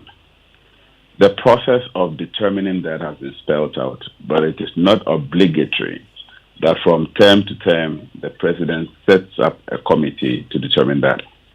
So the president can decide to work on existing works or existing outcomes of previous committees' work and basically determine those emoluments on the basis of what has been done previously. There's no requirement that a president has to set up an additional requirement each and every term. There's a problem with the way Article 71 itself is crafted. There's an assumption in there that it is term specific, but it doesn't indicate that.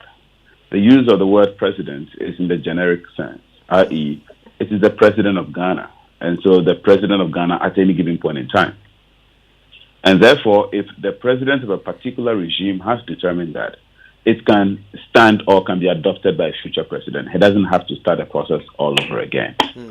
Clearly, it does seem that in this particular context, the setting up of the commission or committee is informed by existing public sentiments, and perhaps it's a new exercise which is intended to feed into the public discourse. But just to clarify the fact that it is not obligatory that every president should set up a committee to undertake the determination of the emoluments of persons covered under Article 71. That's an interesting, revelation, because it then raises the question of what options the president could have employed. Yes, he could have gone ahead with whatever exists, But bearing in mind the last time there was a lot of criticism leveled against what that committee, put together, including remuneration for the first and second ladies, which they sought to institutionalize, even though it had been happening by way of convention, apparently, for some time. All of those things, didn't go down well with the public. So did the president, could he have done something different? Could he have said to them, look, I'm asking you to determine by how much we can reduce Article 71 emoluments? Could he have been that specific in giving them their terms of reference? As I indicated, given the context in which this committee has been established and the public discourse around it, it does seem to me that there is the intention to engender greater public conversation and input as opposed to what has been happening previously. So if you look at the various committees that have been established from the Green Street to everybody else, it's been established as a matter of fact, as a matter of legal requirement, and not much public input and not a general invitation to the public for participation has been made. So it does seem to me that there's a certain recognition of context. There's a recognition of the matter not being settled. And there's a potential expectation that there will be a public reaction to whatever determination is made to make payment to persons who are covered by Article 71. I suspect that may have informed, one, the establishment, but more importantly, the call by the president that a certain input by way of the public sentiment should be factored into whatever work the commission undertakes.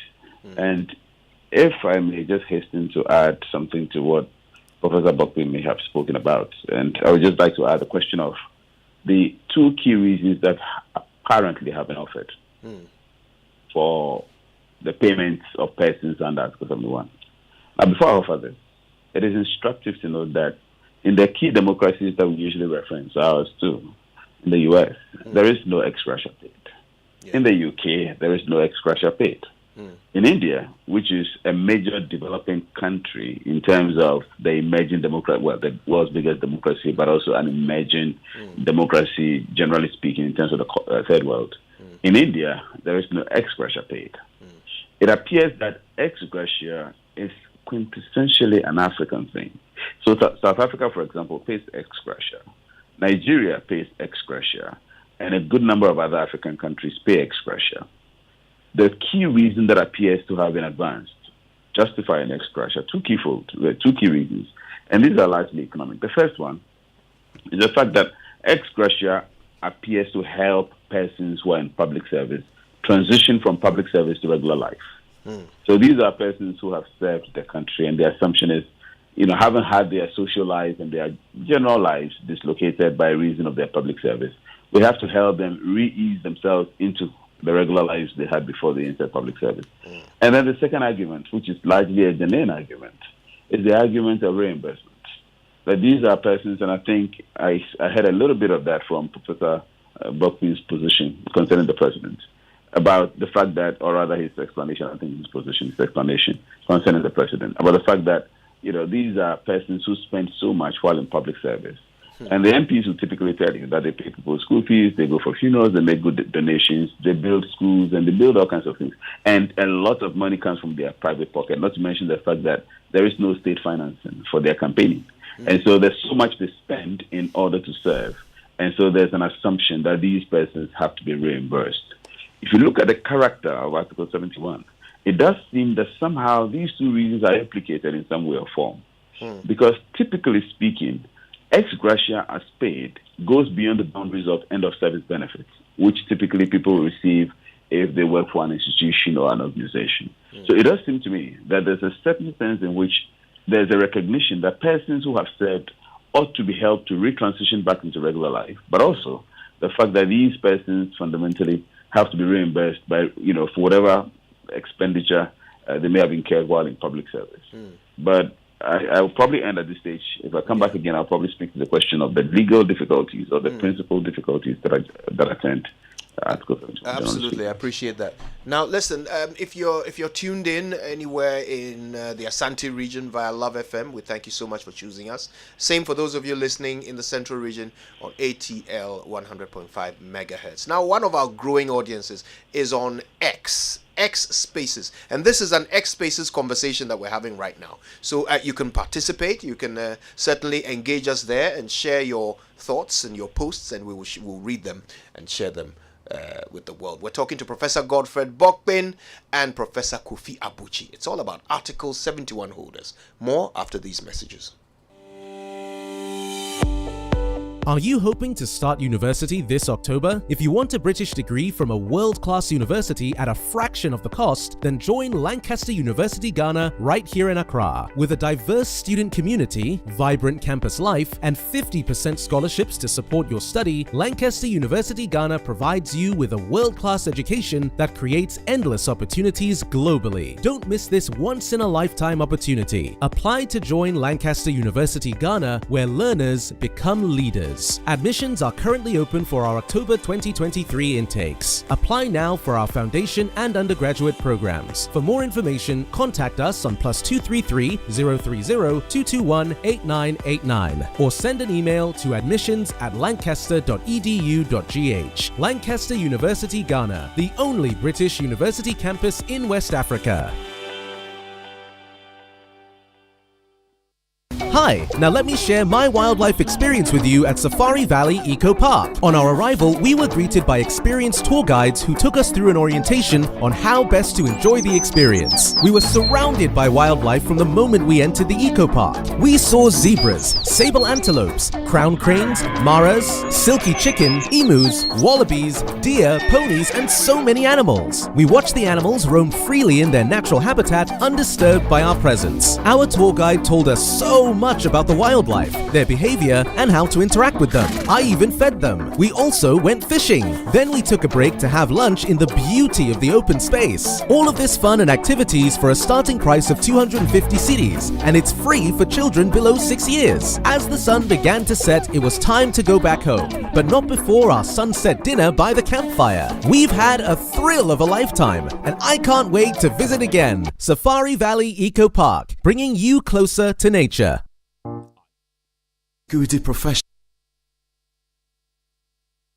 Coffee in your cup and Joy on the set. The Super Morning Show is always the best bet on Joy 99.7 FM. You're welcome back. It's the Super Morning Show on Joy. Sometimes the fun stuff we say during the commercial break that we can't repeat when the microphones are on. But look, this is an all-important conversation. It's about Article 71 emolument holders and whether or not this arrangement is fair. What can it be replaced with? And in fact, how did we get here? What is the thinking behind this apparently discriminatory pay structure? Professor Bokbin and Professor Abuchi are helping us break this all down. You'll be hearing more from them in just a moment. Professor Abuchi is going to tell us in just a minute about the legal and constitutional difficulties that arise from this arrangement. Before that, though, Latina Travel and Tours are reminding you that there are 2 chances to go to Israel in October and November at great all-inclusive rates for 7 days. And the CalBank Women Banking trip to Turkey and Dubai is still on. You can still join if you're a CalBank client or prospective client. Go and engage with Turkish business community from the 11th until the 16th of October on pharmaceuticals, agriculture, cosmetics, furniture, fashion, construction, and medical equipment, and so forth. There are limited places available on these trips, so call Tina now on 0244 260 789. All right, we always talk about water. Life is impossible without water. But what do you really know about the water you drink? With Verna Purified Water, well, you're guaranteed the pleasure of satisfying your thirst, but also you are assured of water that is purified using a series of filtration, reverse osmosis, UV sterilization, and ozonation to meet the standard quality your body needs. These guys make over 100,000 bottles every day.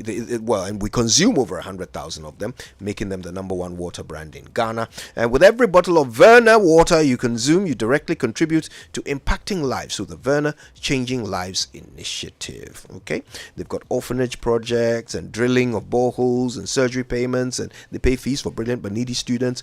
Verna Purified Water continues to support many beneficiaries each year to change their lives. So share the love, get a bottle of Verna Purified Water, and of course it's recommended by the Ghana Medical Association. Verna Purified Water, changing people's lives. This advert is FDA approved. All right, then, let's get to it. Professor Kofi Abuchi is the Dean of the UPSA Law School. Professor Godfred Bockman is a Professor of Finance and Economics at the University of Ghana. Prof. Abuchi, before the break, you hinted that there are some legal and constitutional difficulties arising from this arrangement. Enlighten us, please. Well, I think, first of all, the biggest difficulty that I have with Article 71, and I've always had, has to do with the structural character of the provision. The provision appears to create a conflict. It is fundamentally conflict-oriented, in the sense that you have the president determining the benefits of members of parliament, and then you have members of parliament determining that of the president. The assumption is that it's going to act as some form of check, one on the other. Mm-hmm. The operational experience, however, of the '92 Constitution for the many years that it's been in force has been the opposite. We've rather had a symbiotic, cooperative, and some would say dysfunctional relationship between these two entities, in which one sees itself as having to reinforce the other.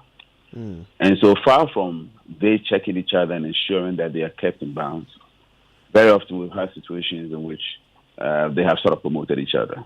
Right. So if you have a provision like that, which is designed to ensure that one checks the other by each determining what benefits the other gets, but rather we've had the experiential aspect of one supporting the other, and to use the colloquial expression, one patting the other's back. Yeah. Then you have a fundamentally difficult situation or scenario, which Article 71 has experienced over the years. And so there's an assumption that, if you are going to expect so much from the president, then make sure that you make the president happy. And, the correlative. So the whole assumption of check, institutional check, hasn't been borne out over the years. And I think that is one framing difficulty that Article 71 experiences. But the other legal difficulty or challenge that I think I have with Article 71 is one of principle. But the whole essence of public service, the assumption is that you go into public service without the expectation of benefits. And so compensation, which is normally paid while in public service, essentially is supposed to keep you reasonably comfortable while serving. So if you come to the microcosmic example of public service in Ghana, which is national service, which every student graduating from the university is supposed to go through, the assumption or the reason these persons are not paid commercially or they are paid below the living wage is because the understanding is they are supposed to be serving. And so they are given just enough, so to speak, to ensure that they are not out of pocket, essentially. So what they're given, what they're paid is not supposed to be payments. Now, I'm not suggesting by any stretch of imagination that persons in parliament and indeed the very high office of the president should be paid, something minuscule or negligible.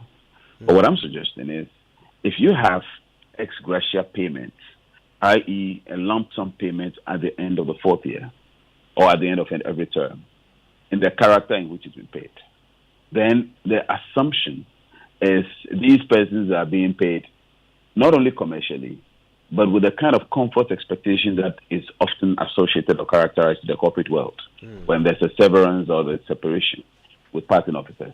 So that is one legal difficulty. But the bigger legal difficulty has been the very character of the payment.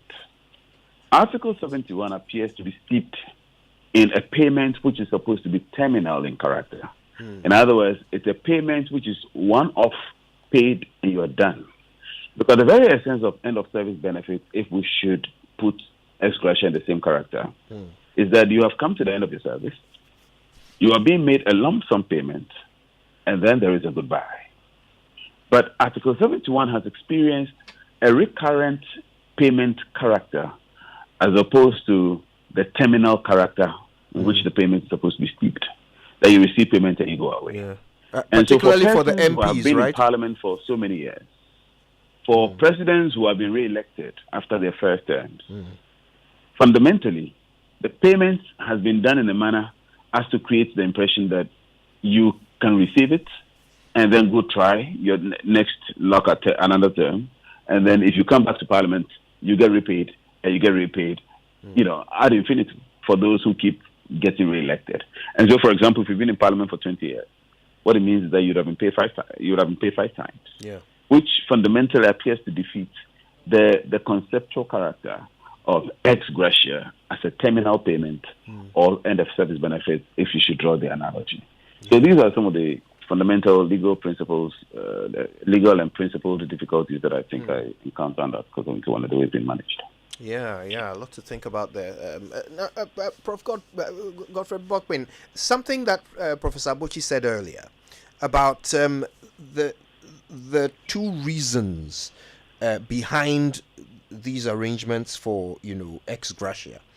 And the second one was reimbursement, the idea that MPs spend a lot of money on all kinds of things, not just MPs, but I suppose ministers too. They build schools, they pay school fees, they pay funeral donations, and all of these things. And so the idea here is at the end of this period of massive expenditure, ex gratia is some sort of reimbursement for these expenses. Is that a fair arrangement?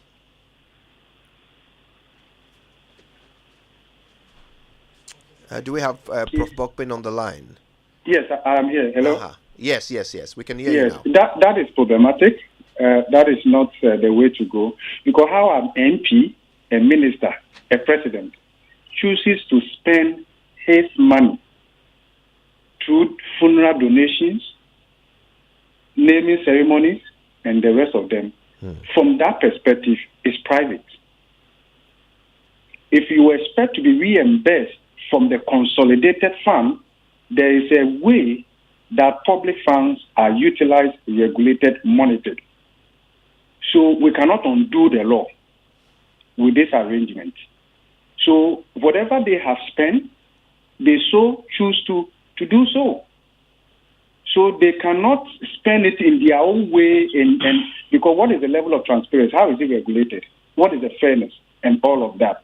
Okay, so you cannot do that and later draw on consolidated fund that this is how I want to be compensated for what I spent. No, I think that way will not be, that flat gate will not be sustainable. Okay, so we have to be clear on that one. We have to separate that. And I think that for this Article 71, so we have the ex gratia, and then we have their remuneration, their salaries that have been determined. But there is also, this is done strategically, Kojo. So on the average, we are told that MPs don't earn salary. Or all of these people, we don't know their salary because it hasn't been determined yet. Then at the end of their tenure, they take all this back pay and then they go away with it. Look at the motive. Okay. So that is why I said that it would have been ideal to determine this at the beginning, to also motivate, to also align goals with the common good and all of that. But I think where we find ourselves right now, ex gratia has outlived its usefulness.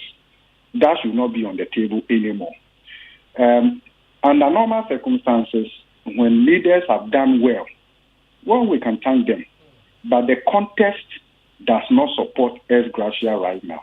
Okay, so for me, ex gratia is not even an AOB, let alone an agenda item.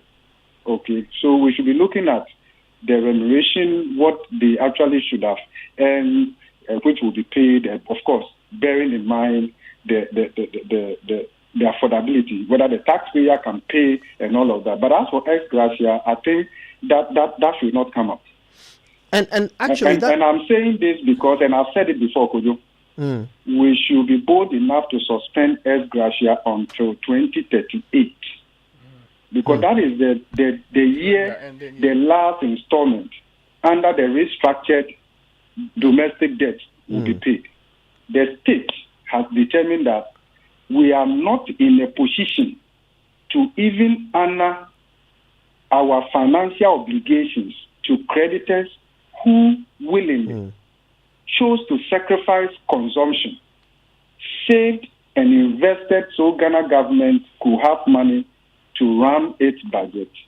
But the state says that they can only pay the last installment 2038. So as for salaries and the rest of them, we can discuss that objectively within the constraints. But as for ex gratia, there will be no justification to bring that on the table. There would. And I think that we should not underestimate the level of anger, the dissatisfaction about the performance of people we have elected to improve our conditions of our lives and what we have right now. We are going through a crisis we haven't seen in a recent time. And that should not be lost on us. This is a certain level of crisis that does not spare households, private sector, and government also. Look, Kojo, the average household in Ghana, they spend almost 44% of their disposable income on food alone. So when food inflation is high as we have it right now, it tells you the impact. Because income levels are generally low, savings is very low. And any country that is not saving cannot accumulate capital to expand, to grow. So let's look at this conversation broadly. Let's look at the cost of operationalizing our democracy, whether it is sustainable. And that cost of operationalizing our democracy goes to just the privileged few. Remember, we are talking about the privileges of some people. This is how we have created a kind of segregation within our society, which democracy tends to offer a blessing to. And I think that is not sustainable. Right. Now, Prof. Abuchi, something Professor Bopin is raising is making me want to invite some legal clarity here. Reading through Article 71, the concept of ex gratia is not actually a constitutional provision, is it? It is something that the committees have provided for, and the president has gone with these recommendations. Am I right? It's not a constitutional provision, ex gratia. No, absolutely correct. Article 71 doesn't specifically mention ex gratia. But Article 71 contains an inbuilt flexibility that has allowed the institution of ex gratia over the years. So it speaks of salaries and allowances and benefits. Generally, it speaks of, benefits. If you can put all that into compensation, and compensation can be fractionalized into different dynamics, and so ex gratia has been determined as a component of that over the years. I think the problem, again, as I indicated, the problem partly has been the conception of public service, the assumption that public service must be analogous to, say, corporate service, to, say, even civil servants and their work. That is the assumption. And so there's a mindset that the same way people live with end of service benefits and people have pensions, people in public service, at the end of it all, must be given a good thank you, must be given a golden handshake and walk off with something. That has been the assumption. And I think the question at this stage, perhaps, is for us to ask whether, one, that assumption is correct, and the sub-portion of that is whether that assumption is constitutional. And of course, two, whether as a country we can even afford that, as Professor Bopin has analyzed. I think it's important for us to situate these in greater context, because unfortunately for ex gratia, it's become thorny for so long, and there appears to have been scanty response to the public feedback. And that is a problem. That undermines the legitimacy of our public institutions, that undermines the legitimacy of our governance. And it is instructive that for the first time, we have a sitting president, and then we have a leading opposition candidate who was a former president, both speaking on the subject.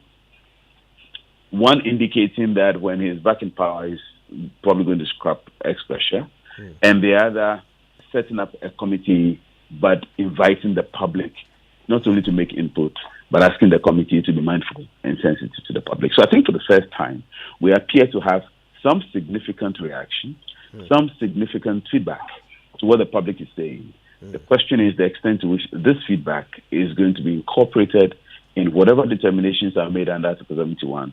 And of course, should the candidate also become president, whether or not he is actually going to take steps to scrap these. These are the key questions. But it is instructive and it is heartwarming that for the first time, we do see significant reactions in terms of what the public is saying, and the fact that they're asking that the public input should not be disregarded, but should indeed be factored into whatever conversation is ongoing. Yeah. I want to thank you both, Professor Godfred Bokpin, Professor of Finance and Economics at University of Ghana, and Professor Kofi Abuchi, Dean of the UPSA Law School, for your enlightening contributions. This is just the beginning. We'll be hearing more from you and other speakers on this topic.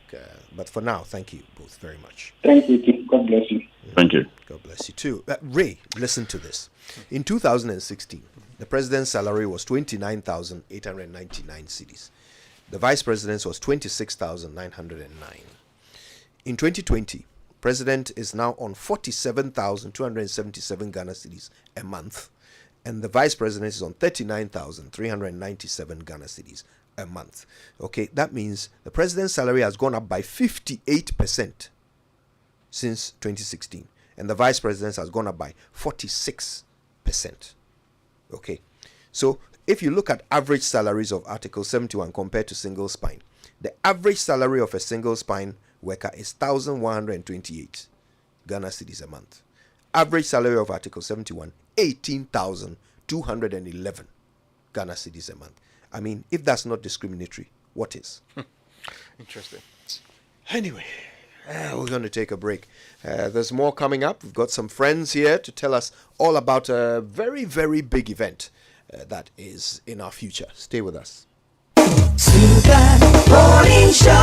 For Article 71 office holders, as specified under the Constitution. And 2, to examine any other relevant matter which the committee deems appropriate to its work. It appears that every president is bound to establish such a committee. I think it may be worth our while to examine the practice of other jurisdictions, for example, the American one, where the principles are established and automatically adjusted according to certain objective criteria.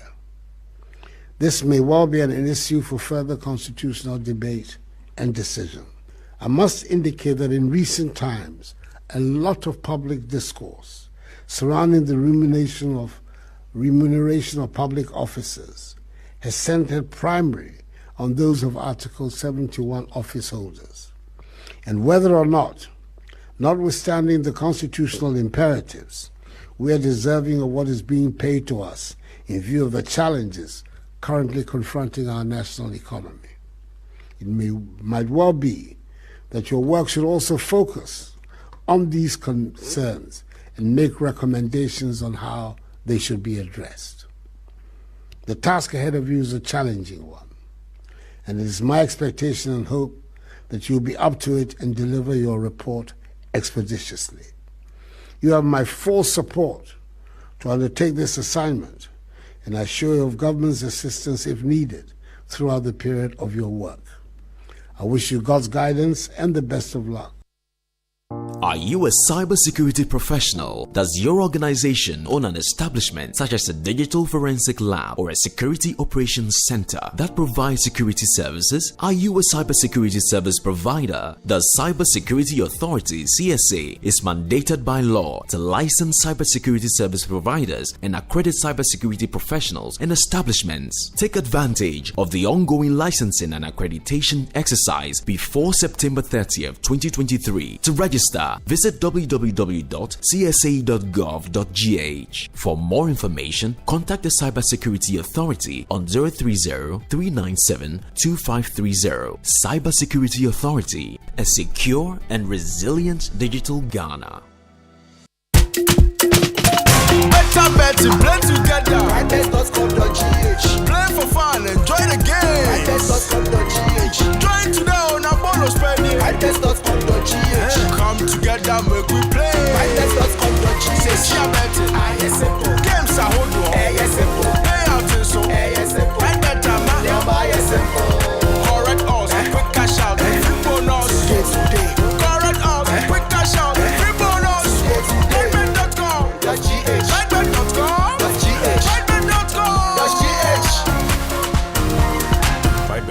Together, we play. This advertisement has been vetted and approved by the Gaming Commission of Ghana. Bet responsibly, not for persons below 18 years. Gaming can be addictive. In life, choice is good, but choice plus safety is way better. Your safety and comfort is paramount. Under the cylinder recirculation model, you can buy LPG in a safe environment. All cylinders are inspected and maintained to the best safety standards, so your safety is assured. Just take your empty cylinder to the nearest exchange point and swap it for a filled cylinder. Different cylinder sizes will be available to meet your pocket size. Imagine cooking in a smoke-free environment. This will improve the health and well-being of you and your family. Choose LPG in a safer model of distribution. Cylinder recirculation model, securing your safety, creating more jobs. A message from the National Petroleum Authority under the patronage of the Ministry of Energy. By popular request, I'm inviting you to join Latina Travel and Tours on a 7-day prayer pilgrimage to Israel. Be prepared to be baptized in the Jordan River by our special pastor and also pray at the Wailing Wall. We will visit Jericho, Bethlehem, Tiberias, Nazareth, and many more enchanting holy sites that will linger on and on. You can choose and register for any of the following trips. First trip, 15th to the 22nd of October 2023. Second trip, 19th to the 26th of November 2023. Rate $3,600 single per person and $3,200 double per person. Package includes visa, flight, hotel, tours, and many more. Call and book your space now on 0244-260-789 or 0558-120400 or visit Latina Travel and Tours at Alisa Hotel, Northridge. Media partners Sunny TV, Sunny FM, and Joy FM.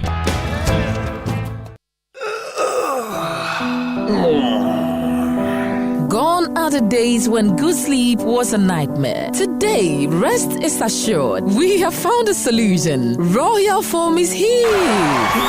With Royal Foam, quality and customer satisfaction comes first. We produce mattress, carpentry foams, duvets, bedspreads, curtains, and beds. For the quality services we offer, Royal Foam have also been awarded at the 12 Business and Financial Excellence Awards. For good sleep and better relaxation, it should be Royal Foam. For quality, buy Royal Foam. Visit Royal Foam at our showrooms and sales depots across the nation. Call our hotline on 020-227-1000. Royal Foam, rest assured.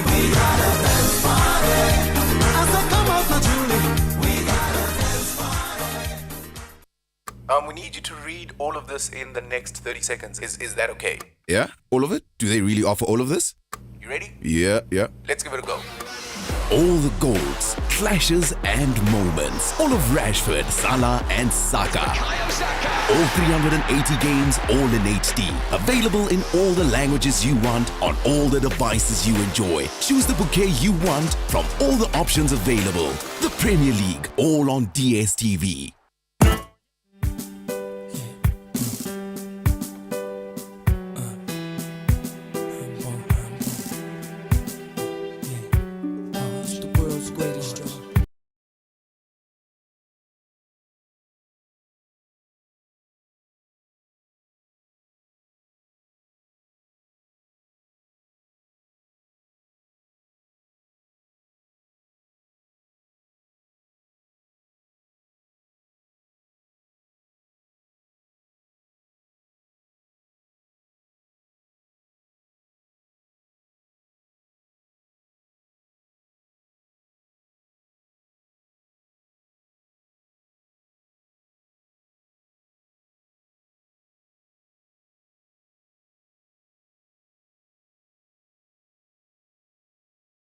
39. Now, it wouldn't surprise me if I went to the streets and asked the average Ghanaian to name a law firm in this country. It wouldn't surprise me if they said Bensiencho, Lecha, and Ankoma. This is one of the most prominent firms in this country, and they have been involved in some of the biggest cases that have peppered the landscape of Ghanaian law. Today, we have two friends from Bensiencho, Lecha, and Ankoma. They're here to tell us about a very, very special event coming up. Let's say good morning to two partners, Frank Nimakun Akua and Seiram Chikunu. It's good to have you both. Good morning. Good to be here too. Excellent. All right, so the big event is the Kojo Bensiencho Annual Memorial Lecture. Of course, we lost Kojo Bensiencho just a few years ago, and this is the second time that you're having this memorial lecture. So maybe you tell us a little bit more about it, Frank. Okay. What's it all about? Thank you. So for anyone who is asking who is Kojo Bensiencho, he was our founding partner and our first managing partner. He led the firm to become a leading corporate and commercial law firm as we have it today. Yeah. Kojo was also a great mentor. He has trained and mentored several distinguished lawyers who are within the firm and outside the firm now. And then I think finally, Kojo was a leading lawyer, especially in the field of energy and natural resources. Yeah. I think the International Financial Law Review, IFLR, awarded him a Lifetime Achievement Award in 2020. Wow. He dedicated 45 years of his life towards the development and practice of the law. Yeah. And so when he passed in 2021, we as a firm, in consultation with his family, decided to institute this memorial lecture to honor his memory and celebrate his relentless passion for the development and practice of the law. So our goal is that on a year-by-year basis, we reach out to distinguished speakers who will come and share with us aspects of the law in terms of what has been done and what can be changed and all. And so I think, as you said, the inaugural lecture was last year. We were blessed to have the Venerable Professor Dateba, who incidentally was awarded Lifetime Achievement by the Honored UPSA just Law. A couple of days ago. Exactly. Yes. So last year he graced the occasion and he spoke on the evolution of insolvency legal framework in Ghana. So this year I think we're also privileged. We've reached out, even though we're a local law firm, we have a global outlook. So we've reached out to Sir Nigel Boardman. He is a senior retired partner at Slaughter and May. And for those who are familiar with the legal landscape in the UK, Slaughter and May is what they call a magic circle law firm. And he's retired, but while he was active, he was advisor to government of the UK and some governments in Africa. And so I think my colleague will later tell us about the theme and the topic that Nigel will take. That's exactly what I was going to ask Seiram about. So yeah, this year, Sir Nigel will be talking on... He'll be talking on investment in African natural and other resources. What should governments and investors do to succeed? Okay. What informed that theme? So natural resource exploitation requires the collaboration of both the owner of the resource, which is government, and the investors or financiers of the resource. And in this collaborative process, there's a need to ensure that both parties receive balance and the benefits that they get from their investment and the ownership of the resource. So this platform, this event is trying to provide a platform for stakeholders to deliberate and discuss how best to gain the balance that both the owners of the resource and investors desire when they invest in natural resource exploitation. Yeah, Frank told us a bit about Sir Nigel, but maybe you can, sort of round off the image for us. I mean, what is it that makes him such a suitable speaker on this topic? So Sir Nigel Boardman, as Frank said, he's a retired partner at the international law firm Slaughter and May, and he is also on the board of the Department of Business and Energy of the United Kingdom, and he's advised governments in the past on mining and natural resources. So we thought that he would be a good speaker to lead us in this discussion on what governments and investors should do to ensure that they succeed in natural resource exploitation. Now, every speech has an audience. So who's your target audience here? Who are the stakeholders you're expecting to benefit from this? So apart from Sir Nigel Boardman, we also have Mr. Suleiman Kony, who is the Chief Executive of the Chamber of Mines, and Mr. Benjamin Ayi, who is an advisor to the Minister of Lands and Natural Resources. Right. They will be on a panel to discuss with our audience. The audience would include our colleagues from the legal fraternity, business leaders, and the general public that have registered to attend this program. Fantastic. All right. Okay. Maybe at this point, if you just joined us, well, our guests are from Bensiencio Lecture in Ankoma. They are just about to have the second Kojo Bensiencio Annual Memorial Lecture. Sir Nigel Boardman will be attending, and he's the keynote speaker.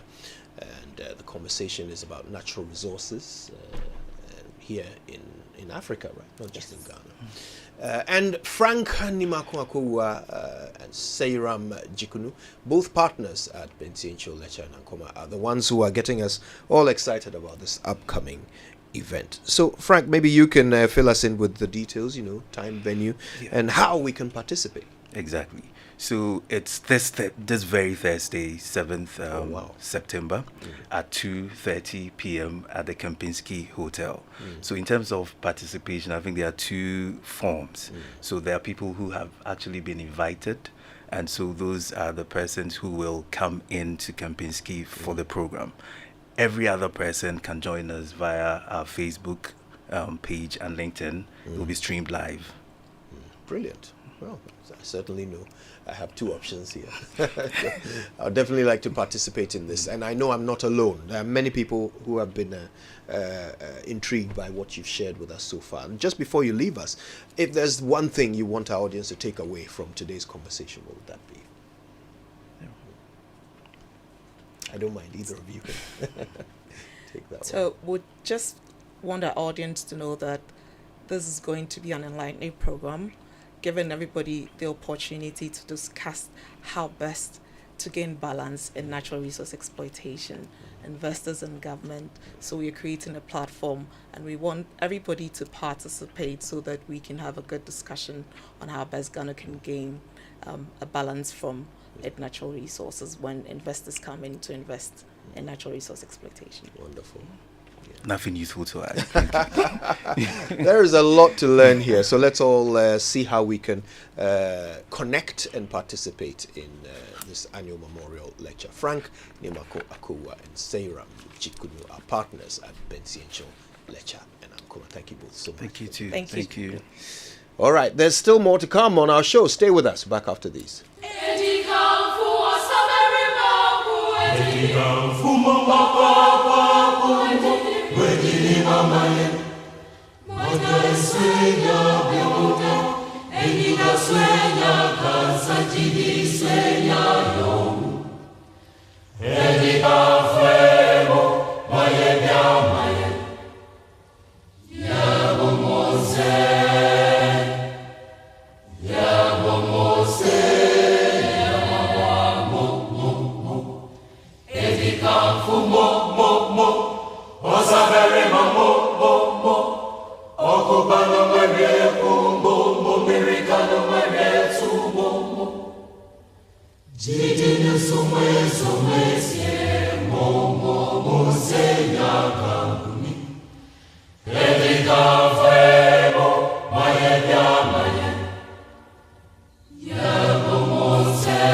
from Game Park Games, the easiest lottery to play and win. Pick 4 numbers from 0 to 9 up to 3 times a day to become one of our daily winners. More moolah, more power. Play online at www.gamepackgames.com or dial *946# to play. Game Park Games is regulated by the National Lottery Authority, not for persons under 18. Play responsibly. Pick 4 from Game Park Games. More moolah, more power.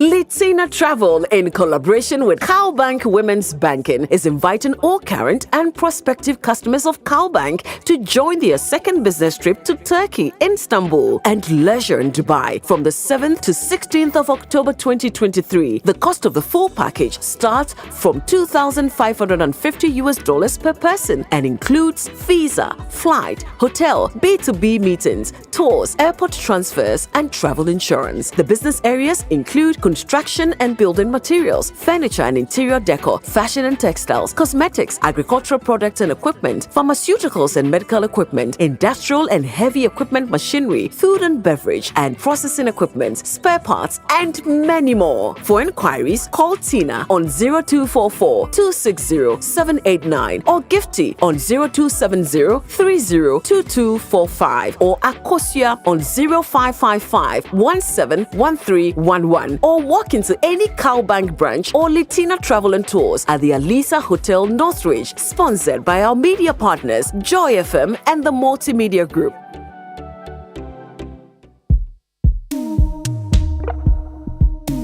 Coffee in your cup and joy on the set. The Super Morning Show is always the best bet on Joy 99.7 FM.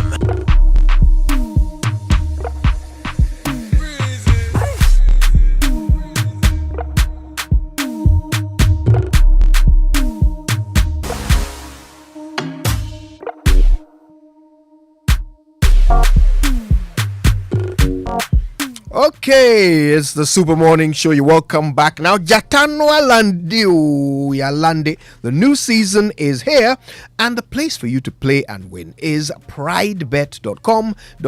Pridebet is the best online betting platform, offering you a variety of games ranging from sports, virtual, and casino games. Be your own pilot and win big in your favorite aviator game. Enjoy quick cash outs, instant payouts, and weekly boosted odds. Just visit pridebet.com.gh to make your first deposit and get their 100% up to 500 Ghana cedis welcome offer.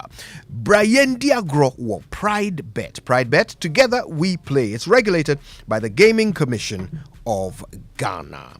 Now, don't forget to go to kingdomstoreonline.com at your earliest convenience and check out all the great stuff from Kingdom Books and Stationery. They'll deliver to your home or office free of charge if you're in Accra or Tema, and you can pay via Momo across all networks for whatever you buy. Terms and conditions apply. At Kingdom, quality and affordability are their hallmarks. So it's a new world of doing business, and your business should not be left out. Get a Momo for Business today. Accept payments from over 15 million Momo customers. All you need is a business registration certificate and your Ghana card. It's never been easier. Dial *5051#, follow the prompts, or apply online at momomerchantapplication.mtn.com.gh. You get a reference number, and then you can use that. Enjoy secure transactions and convenient transactions for your business with MTN Momo today. Please note the application is free. Don't pay any money to anyone for a merchant payment solution. Report any fraudulent charges using the Momo app, available on Play Store and App Store. Don't forget, Litina Travel still has 2 chances for you in October and November to go to Israel for 7 days, or you can go on the Cowbank Women Banking organized trip to Turkey and Dubai. Okay, it's for Cowbank clients and prospective clients to visit and engage with the Turkish business community from the 11th to the 16th of October on pharmaceuticals, agriculture, cosmetics, construction, medical equipment, textiles, food and beverage, furniture, fashion, so many other things. Limited places are available on these trips, so please call Tina now on 0244 260 789. And listen, people are winning some moolah, some cash. Are you ready to be part of the several winners who are winning some good cash? Game Park Limited, the newest lottery operator in Ghana, brings to you the Pick 4 game. Pick up your phones and dial *946# on all networks and select 4 numbers from 0 to 9. You can also play on their website, which is gameparkgames.com. Android users can download the app from the website gameparkgames.com. Watch the live draws on Adum TV at 9 a.m., 12 noon, and 6 p.m. every day, Monday to Sunday. Let's play this game and cash out on some good moolah. Game Park Games, more moolah, more power. The game is regulated by the National Lottery Authority, and it is not for persons under 18. Okay, so residents and potential residents of Tema, Ashaman, Michelle Camp, Afienya, Dowenya, Pram, Chopoli, and Nungwa, as well as Spintex Road, among others. Well, there's some good news for you. The EcoBank Joy News Habitat Fair will be at your doorstep this September from Friday the 15th until Sunday the 17th at the Tema Municipal Assembly premises from 8 a.m. till 6 p.m. every day. Now, you'll get exhibitors like finance companies, real estate developers, insurance, land vendors, providers of housing accessories, home appliances, furniture, home security, and roofing, among other building materials. And there will be lots of giveaways from the exhibitors and organizers. If you want to be an exhibitor, call 0540 110 389, or you can try 0244 260 653. The EcoBank Joy News Habitat Fair is in Tema now, in partnership with EcoBank, the Pan-African Bank, and the planned city extension project from Cities and Habitats. It is sponsored by Elegant Homes, where quality meets value. Global Lighting, your solution to quality lighting. Syntex Tank, Air Strong, Air Tough. Gold Key Properties, building prestige since 1997. Springfield Estates, where dreams are built. Virtual Security, complete security solutions. DBS, your roof experts. Virtual InfoSec Africa, security solutions by design. Saint-Gobain, making the world a better place. And Clifton Homes, beautiful homes, wise investments, as well as the Kensington Heights Airport City Kumasi by HDG Homes Limited. Okay, so the inception of the Fourth Republic has brought about a renewed sense of hope and aspiration for Ghanaians in their quest for a rapid socio-economic development. What have been the achievements in healthcare? In a collaborative effort to inspire change, Joy News and an amalgam of professional associates in Ghana presents a public lecture for a transformative socio-political agenda. We go down memory lane, 1993 to present. Has the democracy delivered a health dividend for Ghanaians? The speaker is Kwame Sapon Asiedu. Panelists include professionals in the healthcare sector and consumers of healthcare services. Chairman and moderator Mauko Afajinu, and the date is the 18th of September 2023 at the British Council and online. It starts from 6:30 p.m. Get ready to be inspired. Ray. So we continue the conversation tomorrow, right? Yeah. We have to get into it. Yeah. Because look, there's the whole other side of this. Mm-hmm. What the people think. Yeah. Okay. That's what's important. That's what the president is interested in. Governance is for them. Yeah. The strength of this state lies with them. In fact, he said, we, the people of Ghana, desirous of establishing. So it is the people that establish systems, including the constitution, Precisely. and give powers to the relevant institutions involved. Precisely, including the president. Yes. Okay, so really, this is a circular thing. The president has to account to the people for the decisions he makes. He's making them on our behalf. So if we say we don't want something, what can he say? Indeed. So look, that's where we're going with this tomorrow. We're going to find out what the people want when it comes to Article 71 holders. I mean, we've established right now it's discriminatory. It's not fair. It's not fair at all. It's discriminatory. In fact, the first time I heard of that was when Inusa Husseini made the point that it contradicts Article 17 of the same constitution, which, prescribes discrimination. So if we've established that earlier in the constitution, how do you then later in 71 say that we must have a discriminatory pay regime for some specialized group of people? All right. Yeah. So look, tomorrow we're getting into it. We're hearing from you. It'll be your show. Okay, so make sure your voice is heard on this. The president is listening. Yeah. Yeah, he wants a public discourse. We'll give him that. Until then, thank you so much for listening. It's been a pleasure to bring you the Super Morning Show. On behalf of the team, I say have a wonderful day and join us again tomorrow from 10 minutes to 6. The next voice you hear